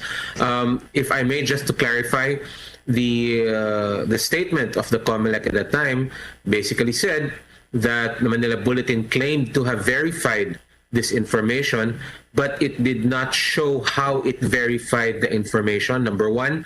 And number two, nor did it prove that it had in fact verified the information, which led to the result that the COMELEC essentially said that how can this have been a verified hack if on the very basic level of this information not existing, this hack could not have happened. That was our argument at the time, Madam Chair. And then, as you noted, in the JCOC, this was already ventilated. So, that's where we're at right now. Kaugnay pa rin ng naturang nalalapit na halalan, ipapatawag na rin ng Senate panel ang Smartmatic. Layunin nitong mabatid ng mga senador kung gaano kahanda ang naturang elections service provider. Ilang grupo kasi ang nagpahayag ng kanilang pagkabahala sa kakulangan ng inilalabas na update ng naturang kumpanya kahit ilang araw na lamang bago ang mga aktibidad sa paparating na halalan. Marami pa ring issue ukol pa rin sa data transmission. Narito naman ang tinig pa ni Senator Amy Marcos, ang pinuno ng Senate Committee on Suffrage. But I'd like to round up, given the lateness of the hour. Firstly, that this committee is willing to conduct an executive session at the earliest possible opportunity. Since the JCOC has had great difficulty doing this, I would like to undertake this on the part of the Senate so that the CICC, the NPC, and the others could be free to speak and share such information as they may have. At the same time, if it would be possible, COMSEC, for the convenience of everyone, patawag na natin ang Smartmatic. Siguro, maghi-hearing pa ba tayo ng hiwalay niyan? I think there's no choice. At least a quick hearing just to understand what Smartmatic's role and position on all of this is. So, kailangan yata tayong mag-hearing ng madali. Ideally, on or before or after the executive session. And thirdly, of course, we request from the COMELEC an explanation, even informally or verbally, regarding the alleged refusal to conduct electoral proceedings in the full view of the public, the concerned candidates and political parties, as well as the NGOs. So yun ang hinihingi natin sa lalong madaling panahon. Sana magtipon-tipon tayo ng COMELEC kasi nagre-request kami. This is very urgent. Medyo matagal kayo mag-submit ng request, kaya kahit informal, kahit text na lang ang tawag, at least naintindihan ko na narinig ninyo kami. But these are very, very serious concerns. The right of suffrage cannot be compromised by the unwillingness or sense of inconvenience on the part of officialdom to allow witnesses at every juncture. Bahagi pa ng mga pahayag ni Senator Amy Marcos, ang pinuno ng Senate Committee on Suffrage. and Electoral Reform.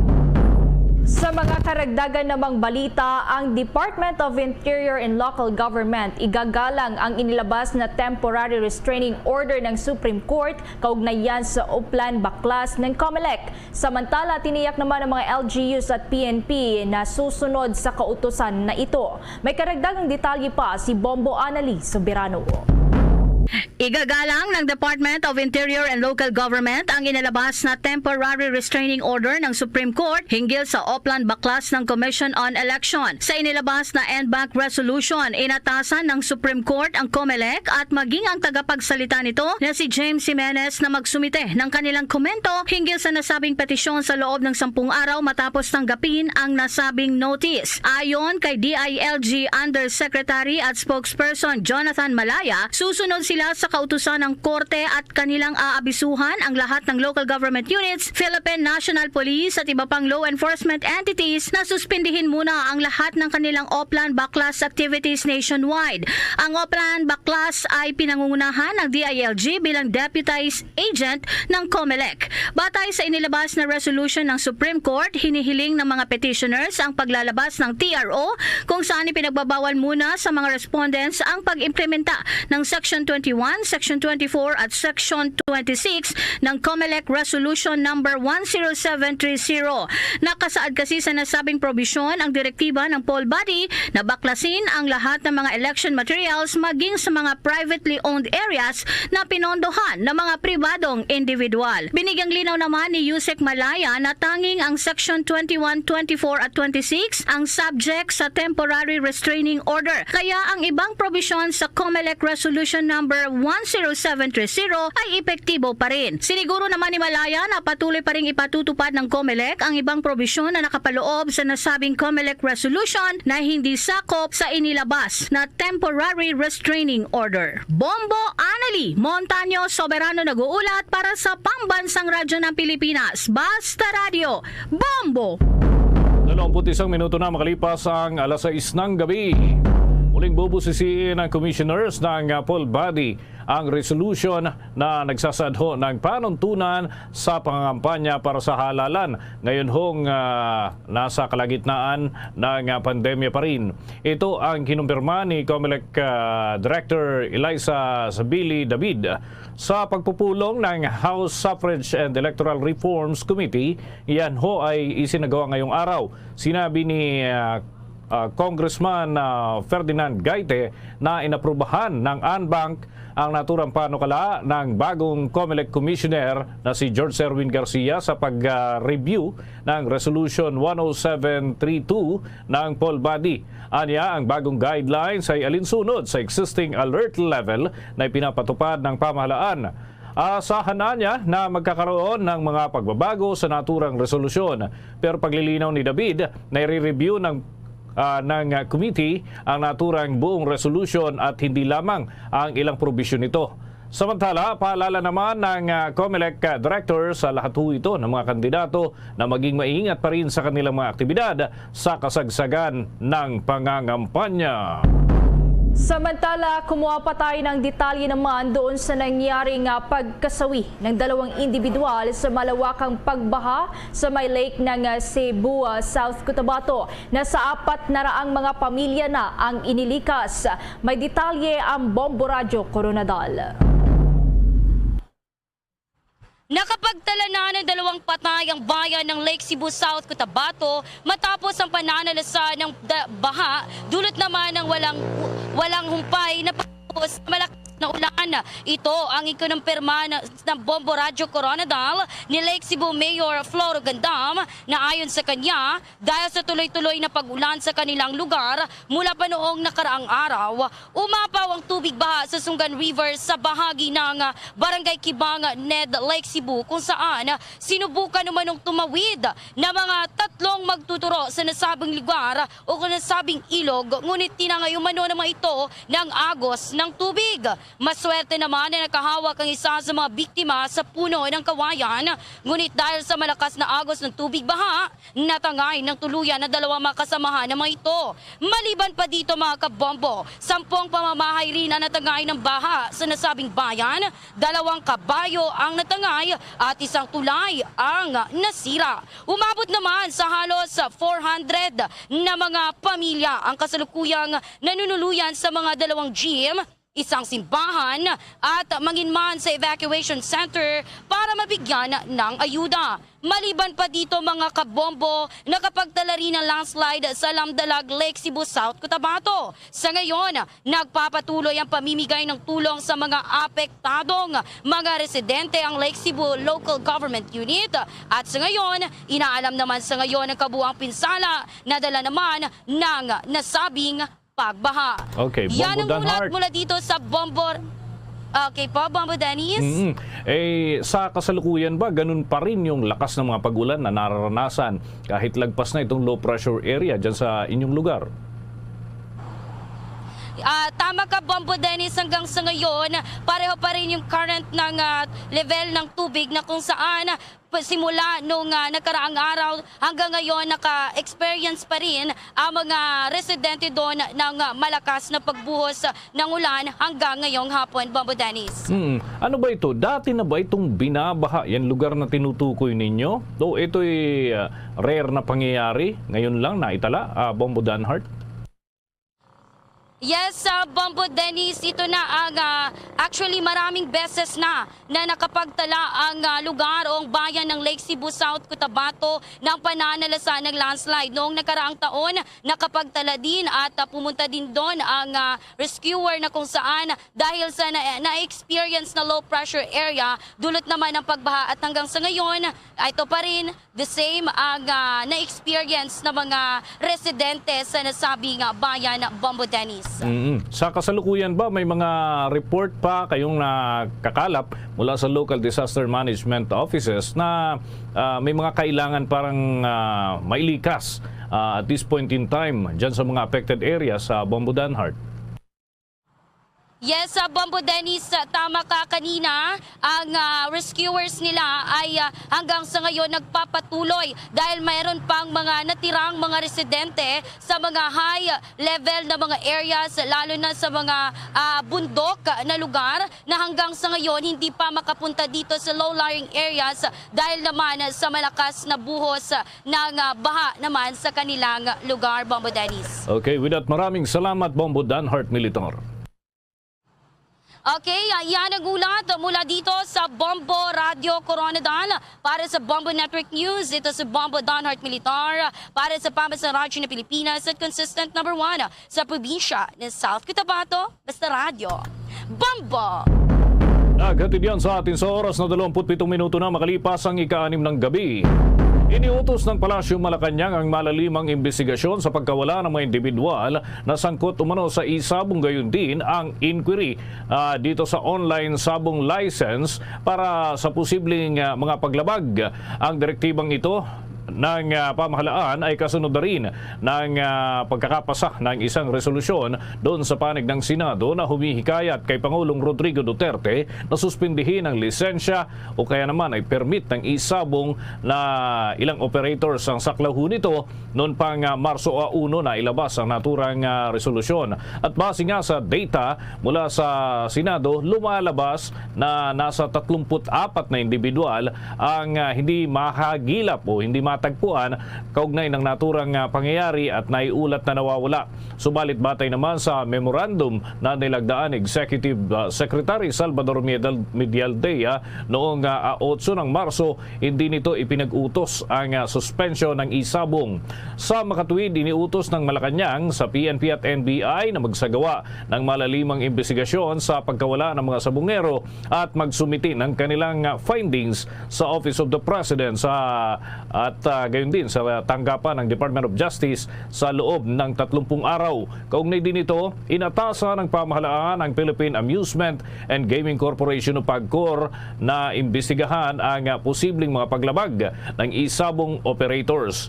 At pinatitiyak din ng PAGCOR ang compliance doon sa seguridad at yung surveillance requirements sa ilalim ng regulatory framework para sa isabong of cockfighting at gayon din yung iba pang mga kahalintulad ho na aktibidad at dapat ay may security camera na naka-install doon sa gaming sites. Sa kabila nito, base nga sa naturang memorandum, patuloy pa rin ang operasyon ng isabong habang umuusad ang kanilang isinasagawang investigasyon. Samantala, nakatakda namang kasuhan ng Criminal Investigation and Detection Group ng Philippine National Police o ng PNP-CIDG ang ilang mga security personnel ng Manila Arena sa susunod na araw. Ito'y may kaugnayan pa rin sa misteryosong pagkawala ng mahigit 30 mga sabungero na huli umanong nakita sa nabanggit na sabungan. Ayon kay PNP spokesperson Colonel Jean Fajardo, kasong kidnapping at serious illegal detention ang isasampa laban sa mga nabanggit na security personnel na positibong itinuro ng isang testigo na dumukot sa 6 na mga sabungero. Kasunod pa nito, sinabi ni Fajardo na pinagsisikapan din ng PNP ang pagkuha pa ng kopya ng CCTV footage sa May Manila Arena upang makapagbigay linaw naman sa ginagawang investigasyon. Dagdag pa ni Fajardo, aabot na rin sa may 7 mga pulis ang kanilang naaresto matapos na kumapit sa patalim at gumawa ng krimen dahil sa pagkakalulong sa online sabong. Sa mga dagdag pa nating balita, kinumpirma ni Executive Secretary Salvador Medialdea ang ginawang pag-appoint ni Pangulong Rodrigo Duterte ng bagong Deputy Ombudsman sa Mindanao. Ayon kay Medialdea, itinalaga ni Pangulong Rodrigo Duterte sa posisyon si dating Palace Undersecretary Anderson Anglo. Pinalitan ni Lo sa naturang posisyon ang nagretiro ng si dating Deputy Ombudsman for Mindanao Rodolfo Elman. Nagsilbi rin si Lo bilang dating long-time aide ni dating Special Assistant to the President at ngayon ay senador na si Christopher Lawrence Bongo. Samantala, dumaong na ang French surveillance frigate na Vendémiaire sa may South Harbor sa Maynila. Ito ay bilang bahagi na rin ng deployment ng French Navy sa Asia upang tiyakin ang regional stability, international rule of law at pakikipagtulungan sa mga bansa sa rehiyon. Mainit naman silang sinalubong ng mga kinatawan at tauhan mula sa Philippine Navy na pinamumunuan ni Commander Cyrus Mendoza, commanding officer ng BRP Conrado Yap, at sa pahayag nga ng Philippine Navy, magkakaroon ng limitadong pakikipag-ugnayan ang mga tauhan ng French Navy sa kanilang mga Filipino counterparts sa nakatakdang shipboard tour at sa gaganapin din na send-off ceremony sa Marso 11. Nabatid na magkakaroon ng customary passing exercise ang Vendémiaire at isang Philippine Navy ship sa isang pre-designated na lokasyon. Tiniyak naman ng Philippine Navy na lahat ng mga aktibidad ay mahigpit pa rin na susunod sa umiiral na health at biosafety protocols. Sa atin pang mga dagdag na ulat, hirit naman na piso na fare increase ng mga jeepney drivers at operators ay maaari daw maipatupad yan pagkatapos ng Marso 22. Alamin natin kung anong mga aktibidad ang hinihintay ho para may sakatuparan yung kahilingan ng mga drivers. May balita si Bombo Jane Buna.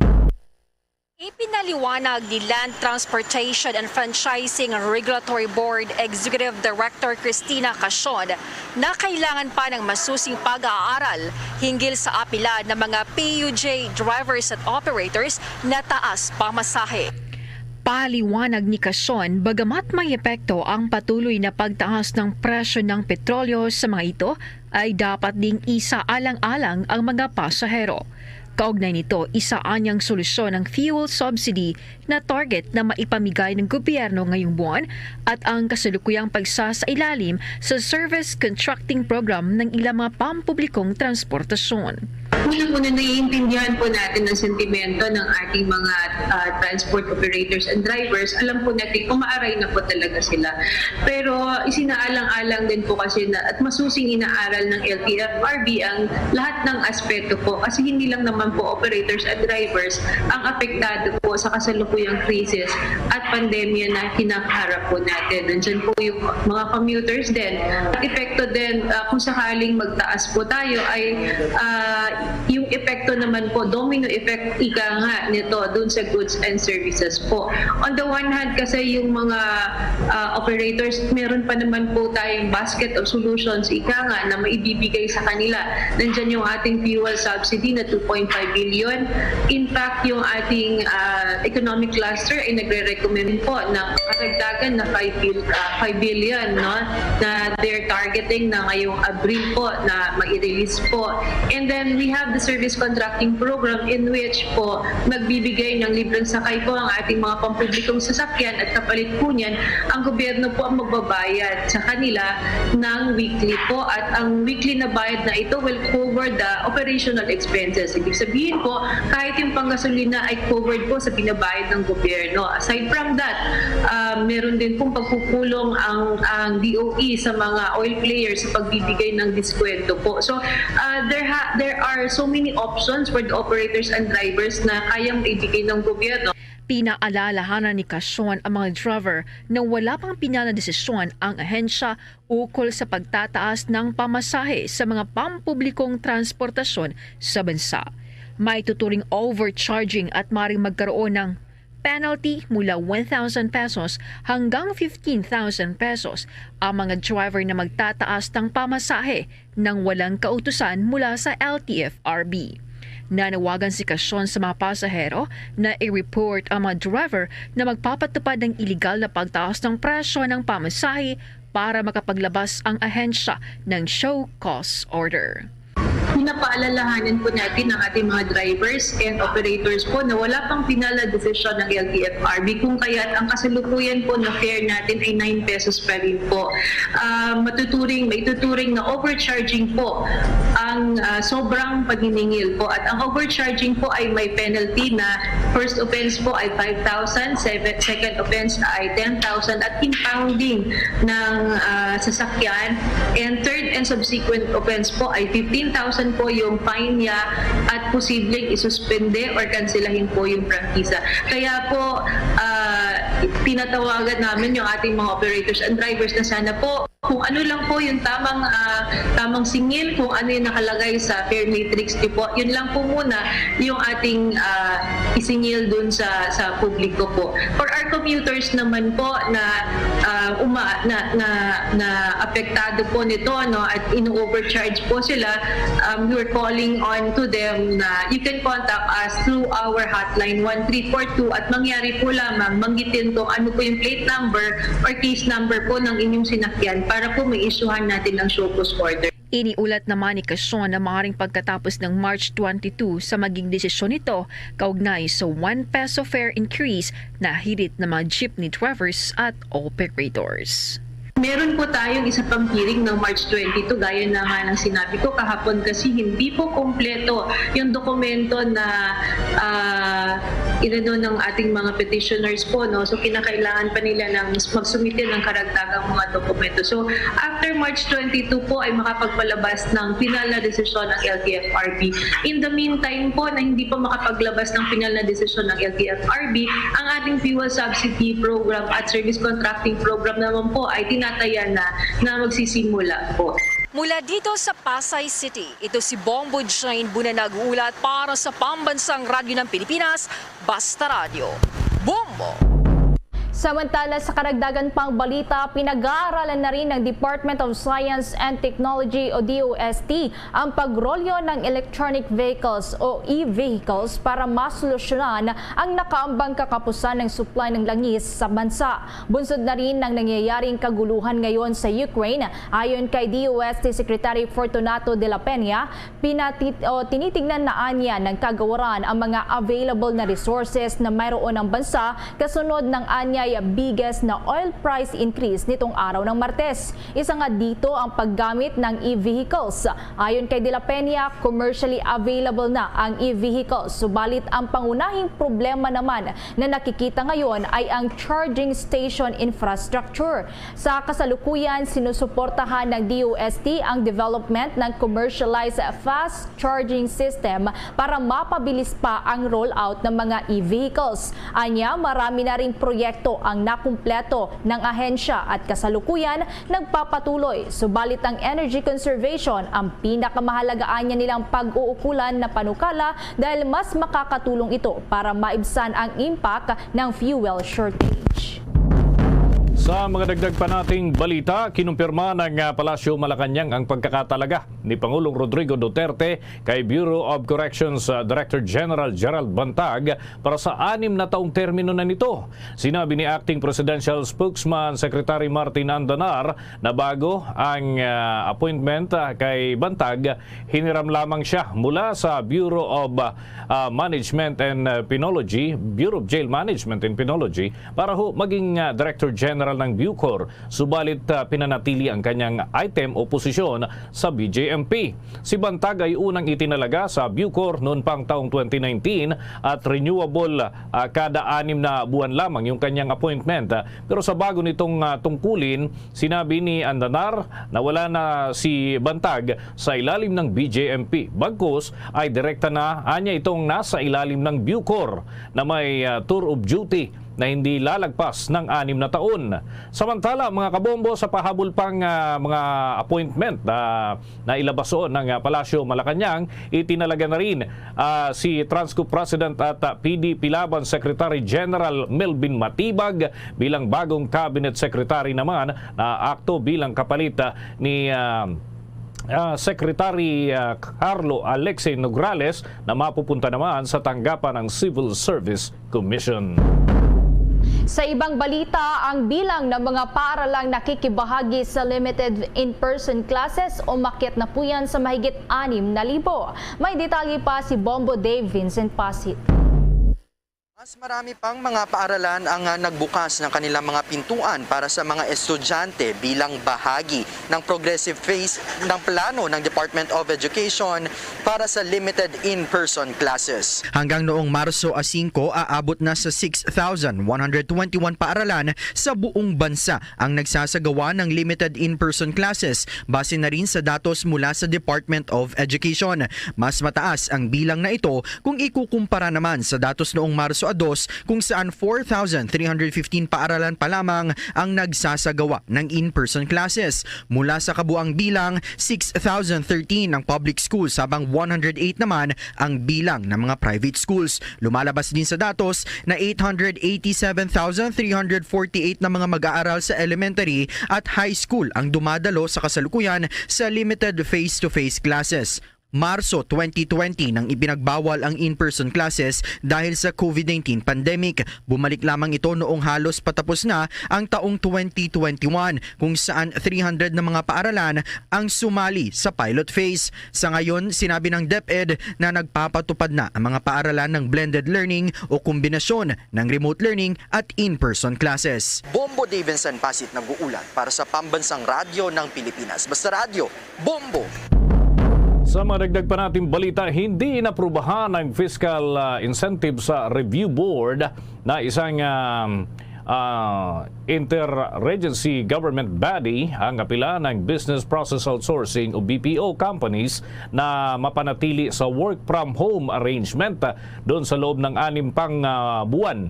Sinabi ni Finance Secretary Carlos Dominguez III, ang chairman ng Fiscal Incentives Review Board, na pinapayagan lamang kasi ang work from home na arrangement doon sa kasagsagan ng COVID-19 infection surge. Paliwanag Ipinaliwanag pa ni Dominguez na sa ngayon ay tumataas na ang vaccination rate sa buong bansa. Maaari nang magsagawa ng ligtas na hakbangin sa pagbabalik ng physical reporting ng mga empleyado sa kanilang mga manggagawa doon ho sa lalo na information technology, business process management firms na nag-ooperate ho dito sa eco zones at gayon din yung mga pre-ports zone.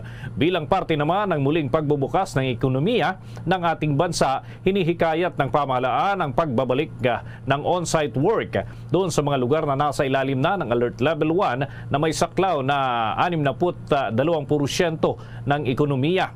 Makakatulong umano ang muling pagbabalik ng mga empleyado sa mga opisina para makapagbigay daan sa recovery ng local, micro, small at medium enterprises na nakadepende naman sa mga IT business processes at gayon din yung management employees para sa kanilang mga kabuhayan.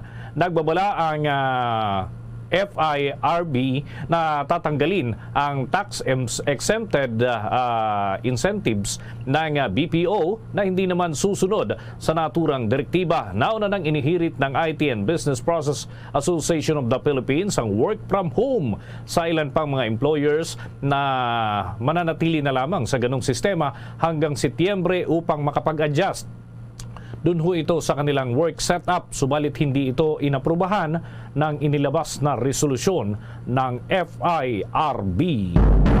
Samantala, magiging prioridad naman ng pamahalaan na mabakunahan ng mga individual na nasa remote at malalayong mga lugar sa ikaapat po yan ng National Vaccination Drive ngayong buwan na gaganapin na po yan simula bukas, Marso 10 hanggang 12. Ayon kay Health Undersecretary Maria Rosario Vergere, isasagawa ang pagbabakuna sa mga malalayong lugar kung nasaan ang mga kababayan nating mga indigenous people at ang mga naninirahan sa tinatawag na geographically isolated and disadvantaged areas. Magsasagawa rin ng mga house-to-house vaccination ng pamahalaan para mabakunahan ang mga senior citizens at mapataas ang antas ng pagbabakuna sa mga komunidad. Gayon din isasagawa ang pagbabakuna sa mga lugar ng trabaho. Sa pamamagitan din ng pakikipagtulungan sa mga local government units at mga private sector, gagamitin bilang vaccination sites ang mga butika, primary care clinics, occupational health clinics, gayon din ang mga transportation terminals upang mas marami pang mga target population ang mabakunahan. Papalawigin din ang pagbabakuna kung saan bubuksan ang mga simbahan bilang mga vaccination sites. Target nga ng pamahalaan na makapagbakuna ng nasa 1.8 milyong mga individual sa buong bansa sa kanilang ika-4 na bayanihan bakunahan.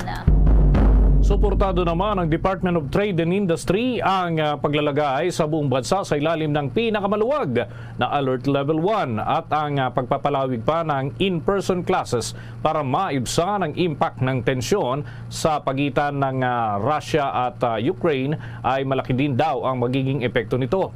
Ayon kay Trade Secretary Ramon Lopez na malaking tulong sa ekonomiya ang paglalagay sa Alert Level 1 sa Metro Manila at halos 40 iba pang mga lugar sa ating bansa, subalit mas magandaan niya kung luluwagan na rin ang restriction sa buong bansa. Ginawa ng kalihim ang naturang panukala kasabay na rin ang paglatag niya ng proposed interventions para sa epektibo o epekto sa ekonomiya na maaari daw danasin ng ating bansa dahil sa conflict sa pagitan ng Russia at Ukraine. Babala pa ni Lopez na ang presyo ng langis at mga bilihin, gayon din ang interest rates ay maaaring tumaas sa gitna ng nagpapatuloy na tensyon sa dalawang bansa. Ayon pa sa DTI Chief, kailangan humanap ng mga pamamaraan ng gobyerno para mapunduhan ang social protection programs upang masuportahan ang mga vulnerable citizens at critical sectors at nauna na nga dyan, inirekomenda ni National Economic and Development Authority Secretary Carl Kendrick Chua ang paglalagay sa buong kapuluan sa ilalim ng Alert Level 1 para daw mapalakas ang local economy sa gitna ng kaguluhan sa dalawang bansa at kinakailangan ang panunumbalik din ng face-to-face classes sa buong bansa at makapag-ambag ng 12 billion pesos sa economic activity. Subalit ayon nga kay Health Secretary Francisco Duque III, hindi pa anya napapanahon na ilagay sa Alert Level 1 ang buong bansa dahil kailangan na maging maingat ang pamahalaan sa pagluluwag sa mga restrictions para hindi masayang ang napagtagumpayan na pagtugon laban sa pandemya. Sa dagang balita, lumobo pa ng 100% ang aktibong kaso ng COVID-19 sa may San Fernando, Pampanga mula sa 6 hanggang 12 sa loob lamang yan ng 4 na araw. Batay sa datos ng City Health Office nitong Marso 8, nakapagtala ang syudad ng 4 na bagong kaso, isang nakarecover at wala namang naitalang nasawi. Mula noong huling araw ng Pebrero ay nakakapagtala lamang ang nasabing lugar ng single-digit cases, habang noong March 2 naman nang magkaroon lamang ng 4 na pasyente. Sa kabuuan, nasa 14,268 ang kaso ng COVID-19 sa San Fernando, Pampanga, kung saan 13,935 ang nakarecover na, habang nasa 338 naman ang bilang ng mga nasawi. Una tayo ng mga balita, mga kabombo, na mga dagdag pang impormasyon sa atin pang mga himpilan dahil 4 ang mga individual na nalibing daw dun sa gumuhong tunnel ng Minahan dyan sa may Davao Region. At may balita ang Bombo Radio Davao. Patuloy ngayon na pinaghahanap ang 3 mga individual matapos na gumuho ang isang tunnel sa Pantukan, Davao de Oro. Puspusan ngayon ang paghahanap ng otoridad sa sinasabing mga individual na hindi nakalabas matapos gumuho ang isang minahan sa Diat, Palo, Pantukan, Davao de Oro. Sa inisyal na investigasyon ng otoridad bago nangyari ang pagguho sa nasabing tunnel, ilang araw nang nakaranas na pag-ulan ang lugar na siyang dahilan ng paglambot ng lupa. Samantalang na-recover naman kanina ang isa sa mga 4 na mga biktima, ngunit wala na itong buhay. Wala pang inilabas na pangalan ng mga otoridad ng Pantukan sa mga natabunan ng tunnel. Kung maalala, hindi lamang ito ang unang insidente na may nangyaring pagguho ng minahan sa Davao de Oro sa nakaraang mga taon. Ang pagmimina ay isa sa mga hanapbuhay ng mga residente sa lugar, kung saan ilan sa mga tunnel ang nirekomendang ipasara ng Mines and Geosciences Bureau dahil hindi ito ligtas at delikado sa mga pagguho. Yan ang balita mula himpilan ng Bombo Radio Davao. Para sa Bombo Network News, Bombo Eman de Lepeña nag-uulat para sa Mabasa Radio ng Pilipinas at #1 radio network in the country, Bas Radio, Bombo. Nasa mahigit 15 milyong piso naman na halaga ng shabu ang nasabat ng mga otoridad sa 2 magkahiwalay na operasyon na isinagawa sa Cebu. 3 sospek arestado. May detalye pa ang Star FM Cebu. Sa kulungan ng bagsak ng 3 individual matapos ang isinagawang 2 magkahiwalay na buy-bust operation sa Cebu, kung saan nasabat ng mga otoridad ang mahigit 15 million pesos na halaga ng shabu. Unang naaresto ang 2 high-value target sa barangay Mabolo nitong lungsod ng Cebu matapos makumpiska ang 1.7 million pesos na halaga ng droga. Nakilala ang mga naaresto na sina Howard Villajos, 41 anyos, at Jesse Torrigoza, 22 anyos. Samantala, isa naman ang arestado sa isinagawang operasyon sa Paknaan, lungsod ng Mandaue, matapos makumpiska ang 2 kilo ng shabu na tinatayang nagkakahalaga ng aabot sa 14 million pesos. Kinilala ang naaresto na si George Fala, 50 anyos at residente ng Barangay Kalunasan nitong lungsod. Ayon pa sa pulisya, makapag-dispose umano si Fala ng 4 hanggang 6 na kilo ng shabu kada linggo. Nahaharap ngayon ng mga naarestong suspect sa kasong paglabag sa Republic Act 9165 o ang Comprehensive Dangerous Drugs Act of 2002. Mula rito sa himpilan ng 95.5 Star FM Cebu para sa Bombo Network News, Star DJ Sophie Ember nag-uulat para sa Pambansang Radyo ng Pilipinas at #1 radio network in the country, Basta Radio. Bombo! Samantala, 2 naman ang naitalang patay, 3 sugatan sa sagupan ng militar at NPA doon sa Negros Occidental. May pag-ulat ang Bombo Radio Bacolod.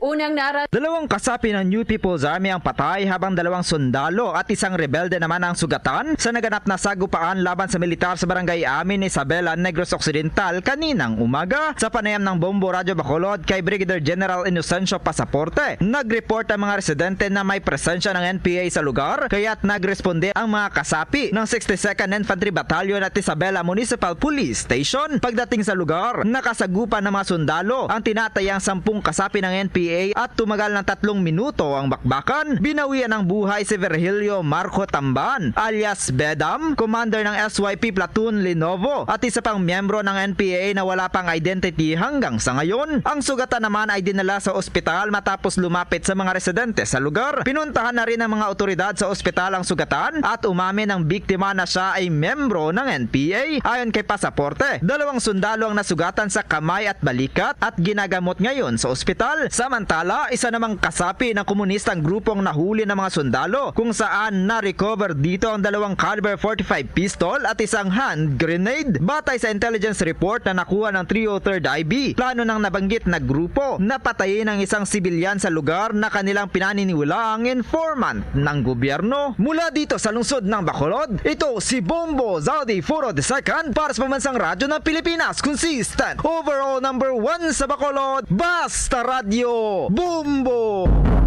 Isang barangay kagawad naman ang patay habang 8 iba pang nasugatan, kabilang ang isang kapitan sa naganap na pamamaril sa isang kasalan doon sa may San Pablo, Isabela. Nakatutok dyan ang Bombo Radyo Kawayan.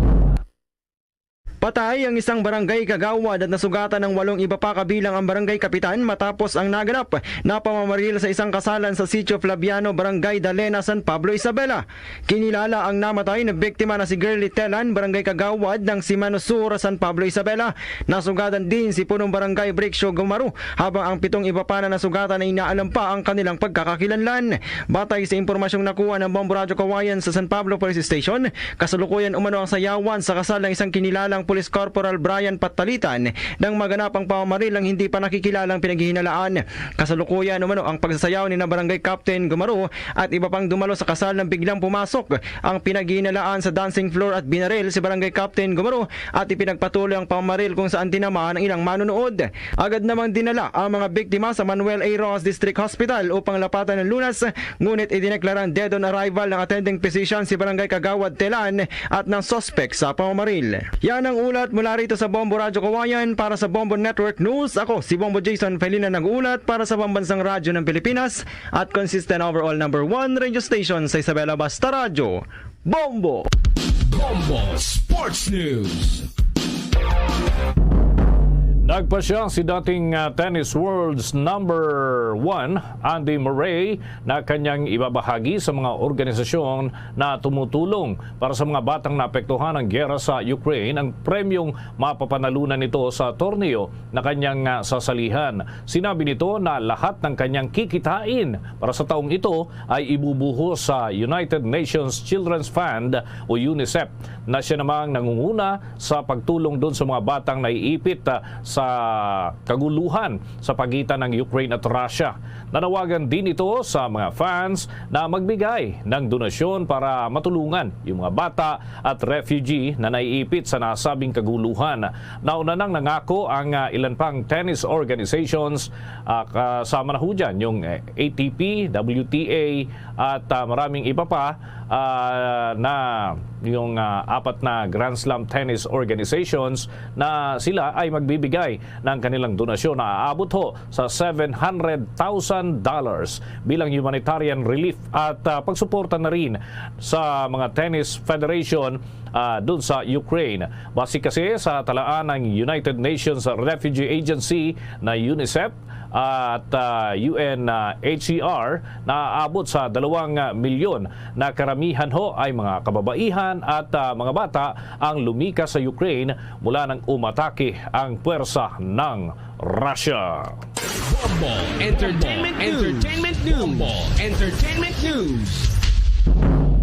Ang Asian Prince na si Keshi ibinahagi sa Star FM ang special message niya sa mga Pinoy fans kasabay ng nalalapit na album release ngayong buwan ng Marso. May chika dyan ang Bombo Radio or Star FM Baguio.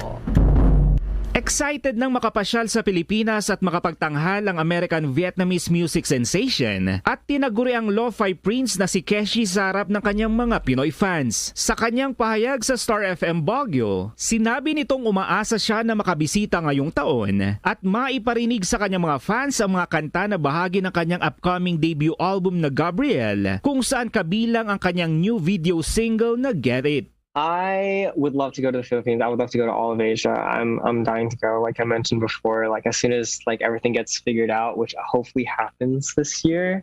Besides the food, to honestly see like the fans like in like face to face, like playing shows. You know, that's always like what this is all about for me. Bahagi ng pahayag ng American-Vietnamese music sensation na si Keshi sa Star FM Baguio. Unang nakilala si Keshi sa kanyang mga music uploads sa SoundCloud hanggang sa makapasok ang kanyang kantang Skeleton sa Billboard. Kabilang rin ang kanyang kantang War with Heaven sa soundtrack ng 2021 Marvel superhero film na Shang-Chi and the Legend of the Ten Rings. Iyan ang balita mula Star FM Baguio para sa Bombo Network News. Star DJ Nash para sa pambansang radyo ng Pilipinas. Basta Radyo, Bombo!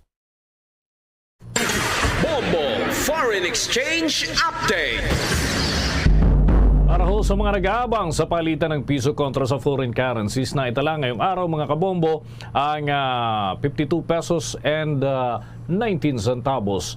Katumbasuyan ng isang US dollar. Ang Singaporean dollar naman ay 38 pesos 24 centavos. Hong Kong dollar ay 6 pesos 67 centavos. Ang euro ay 56 pesos and 90 centavos. At Saudi Arabian rial 13 pesos 91 centavos batay sa data ng Bangko Sentral ng Pilipinas. The Bombo Foreign Exchange Rate Update is brought to you by Queen City Development Bank. Bago tayo magtapos ang Bombo Radio Philippines, nag-aanyaya po sa lahat para sa sama-samang panalangin. Narito ang Orasio Imperata. Merciful and compassionate Father, we come to you in our need to seek your protection against the COVID-19 virus that has disturbed and even claimed lives. We ask you now to look upon us with love and by your healing hand. Dispel the fear and sickness and death. Restore our hope and strengthen our faith. We pray that you guide the people tasked to find cures for this disease and to stem its transmission. We thank you for the vaccines developed made possible by your guiding hands. Bless our efforts to use these vaccines to end the pandemic in our country. We pray for our health workers that they may minister to the sick with competence and compassion. Grant them health in mind and body, strength in their commitment, protection from the disease. We pray for those afflicted. May they be restored to health. Protect those who care for them. Grant eternal rest to those who have died. Give us a grace in these trying times to work for the good of all and to help those in need. May our concern and compassion for each other see us through this crisis and lead us to conversion and holiness.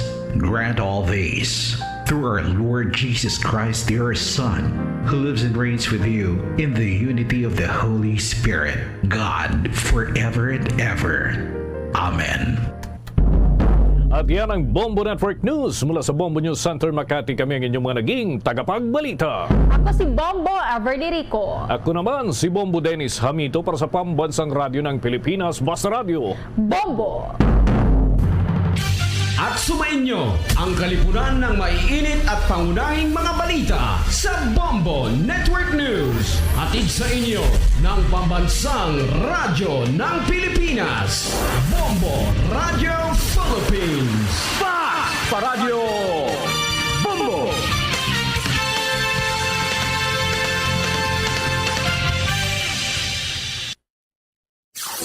Limang dekada nang nagtataguyod ng katotohanan. 5 dekada nang nagtatanggol sa mga mamamayan. Patuloy na nagsasaliksik at mabilis maghatid ng mga balitang siksik at malaman. Patuloy na nangunguna sa mga issue, drama, promo at serbisyo publiko. Ito ang Bombo Radyo Bacolod, ang pambansang radyo ng Pilipinas. Fast Paradyo Bombo! Bombo Radyo Bacolod. Number 1! Fast Paradyo Bombo! Oras sa Bombo Radio Bacolod, Philippine Standard Time, 3 minutos sa kaligan sa taknang alas 7 sa gabi. Mayong gabi sa Radsang Bacolod, Negros Occidental, Western Visayas, Bilog nga kalibutan, nagapalag na para tuntunan na Zona Libre. Karon dia daw sa Miyerkules Pecha 9 sa bulan sa Marso tig 2022. Sa ato sa nga pagpalagad pagulop na ita karon nga gabi, may kapod na ang inyo sa nga alagad si Bombo Ponce Espino. Tugtog pitala sa 9 ang takna sa nga gabi sa pagdulong sa inyo kapag patpat sa pira ka madragwan nga mga balita. Balita lokal, balita national, balita sa luwas ng pungsod, pira ka madragwan nga mabalita sa patag sa nampang kag sa artista. Sa pagkita pag-aupdan man sa bugos nga pwersa sa DYWP Bombo Radio Pato Reporters sa ato sa ring nga mga Bombo Correspondents, Bombo Volunteers sa mga tagman sa pira ka madragwan nga mga balita, pinakaulihi nga ma-report nga nagranabo, assign sa resitag sa Cameras of Responsibility. Antes ang tanan pagtamyo tanay sa aton sa ring nga mga kauturan, mataga permatay na to na broad, mga pinanggata nga manigrense kag mabakulodon nga dito sa luwasang pungsod nga nagalantaw na karaga pamati, pinagi sa Facebook. Sa aton sa ring nga Facebook account sa Bombo Radio Bacolod, sa YouTube nga nagapamati sa 630 kHz. So welcome na sa pagpalagad sa Miyerkules sa edisyon sang Zona Libre.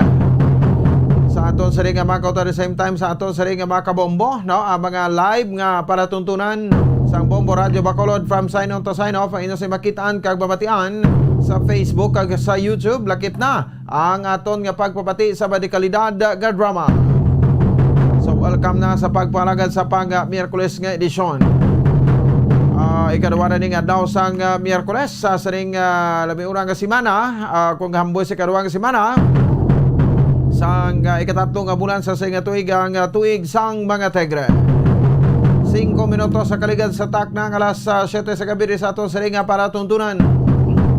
Labing tawla pagdon pila ka madalagkuan nga mabalita sa mga top stories of the day, madalagkuan nga mga balita lokal. Ibalaw na itong koro sa report ni Bombo Ancindol Sorilla, no? Ang ining parugyan sa Commission on Elections, no? Sa nagahilapit sa ning eleksyon kag ang campaign period man sa lokal, pila na lang kadaw, no? Pwede sa is na lang kadlaw ang nabilin, no? Sugod na kita sa campaign period iya makabaran sa lokal. No, samtang ti ang issue sa bahin sa mga tarpaulins, no? Naton ti basta mga private private nga mga institusyon ko mga edipisyo, no? Nang hindi iya makabaran pwede nga makuha, no? Kahit di kumunundangan ninyo may ara inisang kwan bala, no? Sang desisyon ang korte sa sining tarpaulin, duduman nyo tanang issue sa bansang team buhay kag team patay, no? Sa simbahan o nga tarpaulin tigin dala gito, ginaway gito hasta sa bahin sang kwan, nasa sa bahin sang korte. Kada desisyon ng korte nga ti kung private property daw wala gid sang diberdere ang Commission on Elections o kung ang COMELEC magkuha sina sa interview na tuligan sa kay Director Wilfredo J. Balisado, aton nga Regional Director sa Commission on Elections sa Region 6 kaya nagpahayag man, no, nga ti way sang mahimo ang Commission on Elections. Pero sa gihapon sa mga public property, no, so ti may diverged ang Commission on Elections sa kakason, no, ang ining mga tarpaulins nga illegal nga ginapamutang sa mga public places, no. So dapat ibutang tagid ina sa mga designated area, no, kay parang hindi makita manugon ti daw gingastuhan nyo man gani ng mga tarpaulins nyo, no. So ti dapat hambalan nyo ng inyo nga mga kwan o nga mga sumulunod nga ibutang gid ina sa insakto nga bulutangan. Gaan nyo sila blasang kwan, no? Gaan nyo blas sila sang kopya, no? Sa bahin sang sining mga posters designated area, no? Di amo na nang i-allow di makabanan sang Commission on Elections. Samtang duga pa sa diri nga mga balita kag mga impormasyon, no? Driban sa ato sa ring para tuntunan. No, so ang report man karon ni Bombo Dennis Rubica, no, diri man sa bahin sang aton sa nga pangalagaan, no. So ibaloon ta man karon nagikan sa Negros Occidental Provincial Capital.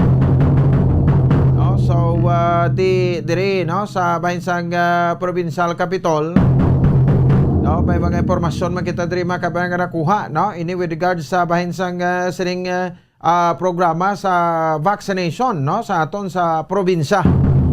Pero may nag-abot nga COVID vaccine para sa probinsya para sa 4th National Vaccination Day was, no, man nga adlaw, no, March 10 to March 12 2022. So ikapat na niya makabaran nga hugnat, no, sang National Vaccination Day o kung ginatawag man nga bakunahan bayanihan. Samtang pinapay ka may informasyon kag mabalita iya makabanan rin sa aton masaling nga palatuntunan, no? So ang aton masaling nga probinsya sa Negros Occidental ang nagkonfirma man pagi sa aton Provincial Incident Management Team ang head sining si Dr. Sifar Gerhard Kailian kay wala nagid mga tawo kuno ang aton nga mga quarantine facilities. So ang pamangkot kon may formal nga turnover diri sa mga LGUs kay ti mostly, no, sang aton nga mga no, nga mga quarantine facilities, mga itong housing project sa Yolanda nga wala man gani nato napuslan, no, ining housing project sa Yolanda sa probinsya sa Cadiz, sa Ibi Magalona, sa Silay, no. So di nagadubo na kuno nga nagadubo na gid ang aton nga kaso. And ano pa ginatutukan subong sa Provincial Incident Management Team, no, kun aton nga PIMT kag of course, no, i-check karon taman, no, ang ining sa bahin niya makabanan sang sining nasambit, no, nga mga impormasyon niya sa bahin sa probinsya, no, sa Negros Occidental. O tutukan ta na karon, no, may kopo naton Dr. Sifar Gerhard Kailian. Kag syempre report man karon sa patrol Bombo Liani Silminado ang interview, no, sa atong sining PDEO Regional Director Alex Tablate. Ang gobyerno kang mga law enforcement agencies, no, ang kampanya against sa bahin sa illegal drugs, dako kuno diri ang impact sa bahin sa aton nga mga komunidad, no, sa sige-sige nga kampanya ti ni milyones, no, ka pesos nga balor, no, sang droga nga nagkala-confiscar iya makabanan sang aton nga mga otoridad, no, PDEA, mga kapulisan, no, kay buligay ini makabanan PDEA ka aton siri nga mga kapulisan mo. O tidon tumato sa bahin sa syudad sang Escalante nga naglabot sa kapin sa 34 milyones pesos ang balor sang siring nasambit iya nga droga nga na-confiscar. Kag of course, no, sa di makabante karon basi pwede kita makabalik tawag, no, sa aton siring no, sa aton siring makabaran nga brigade commander, no, kasi Brigadier General Inocencio Pasaporte kay ti paiging kwentro nga nagluntad, no, kasunod sang report sa presidente kay para sa presensya sa NPA sa barangay Amin sa Isabela Negros Occidental. So nagresulta ini iya makabanan, no, sang sining duha ang mga nagkalamatay, no, kag duha man ang nagkalasamaran, no. So ini mga grupo ay makabanan sa bahin sang SYP platoon, no, sang Central Negros 1 ang napatay nga si Virgilio Marco Tamban aka kon alias Bidam, no. So kay isa ka miyembro sang communist terrorist groups nga wala pa nakilalaan. Pinason man gidala sa ospital matapos nga nagpalapit sa mapumulo sa barangay Kayabyab sa nasambit nga banwa ang isa ka NPA, no. So ti ini makabanan, no, ano ang kwan sini mangin epekto, no, sa aton siring nga mga kauturan with regard sa siring engkwentro nga nagaluntad ti diri kaya makambal nga ti ang mga rebelde daw wala gid commitment, no, kag ti way gid untat, no, ang ining nasambit iya makabanan nga kwan, no, nga problema sang insurhensiya. May nagkaroon kay basi makabalik kita, no, tawag sa kay Brigadier General Inocencio Pasaporte sa dugang ma-update sa diri makabanan sa aton man sa mga tag palamati. Oras sa Bombo Radio Bacolod Philippine Standard Time, 14 minutos na nakaligan sa tak ng alas 7. Diriman sa aton sa ringa para tuntunan. Sa pinaka-latest daw nga report, makabaran sa bahin sang sining nasambit daw nga balita ang ining parigayon sang invasion sang Russia against Ukraine, no? So Russo versus Russo. Si Russian President Volodymyr Zelensky, no, nagpahayag iya makabaran nga ti hindi nagikuno sila iya magpamembro, no, hindi na lang sila magpamembro sa bahin sang NATO, no. So ang ining isa sa marason kun nga ginabombardiyo karon sang Russian sang Russia ang kaiping nga pungsod nga Ukraine, no, ini because sa sining kaakig, no, ni Russian President Vladimir Putin nga magpamiyembro, no, sa bahin sang NATO, no, ang ining pungsod Ukraine, no. So siling diri, no, ni Russian Ukrainian President Volodymyr Zelensky ya kun amo malang sina ang isa sa marason ko nga agagin bomba kami dire, no, kagikakig sang Russia, hindi ta na lang pagdayunon no, hindi ta na lang pagdayunon ang pagpakig-alyansa sa bahin sang NATO, no. So ang NATO muning North Atlantic Treaty Organization, no. So kuan siya, no, ng Intergovernmental Military Alliance, no, sa kabugusan nga 28 ka European countries kag 2 ka North American countries. Ini-establish ini, no, after match ng World War II, no, ining organization nga nag-implement sang North Atlantic Treaty again permahan last April 4, 1949. No, so nagahana pa lang, no, or may intention pa lang, no, ang Russia, or ang Ukraine, no, kapag pa-member sa NATO, natiktikan, no, sang Russia. Kaya kabalo kamuti mga Ruso man di ang kuan mo, no, anos kalabanan populasyon, no, isa man lang sila krasa. O sa Russia kay sa Ukraine, no, mga Ruso man. No, mga Pilipino man blang kita no magpipinat sa naide, no? Nag-alsa ang iba, nagasulod sa rebelde nga grupo, no, kag ginalagas man sa aton sa ring nga gobyerno, o Pilipino versus Pilipino. Dito Ruso versus Ruso, pero lain lang yang pungsod.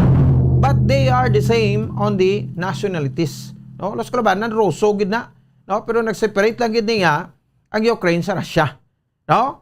So nadumduman ni Ukrainian President, no, Volodymyr Zelensky, kasi kung amo lang ganin ang rason, tinita na ni pagdayunon pero pamangkot, no? Ang pamangkot sa di makabay, kaya kung nabalaan naman lang tani ni Zelensky amo lang ni kakig kag may matuga nga halit, no? Kag may mga magkalamatay, tani wala na lang ningin dayon sadto pa, no? So, tikbalo naman ko nagkita ko ano ka tuso man ni si Russian President Vladimir Putin, no?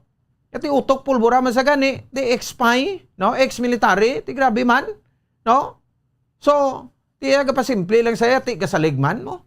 Oh, kay ang siling tato gani nagligad, no, sa military kwan lang ya, no?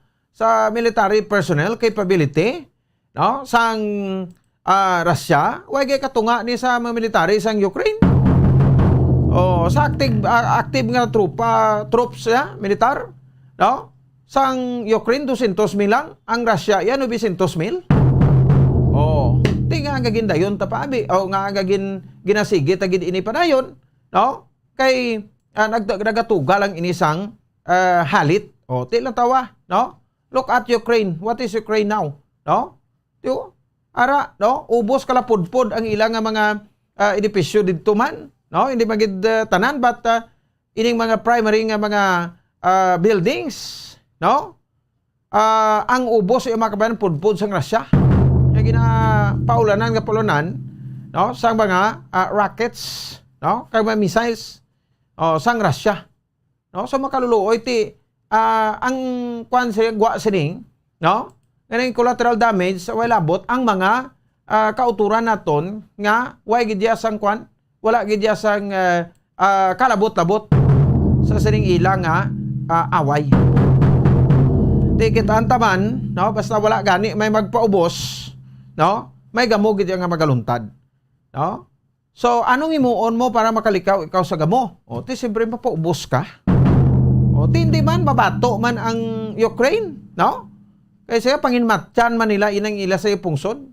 Oh. So, daw kan bala, no?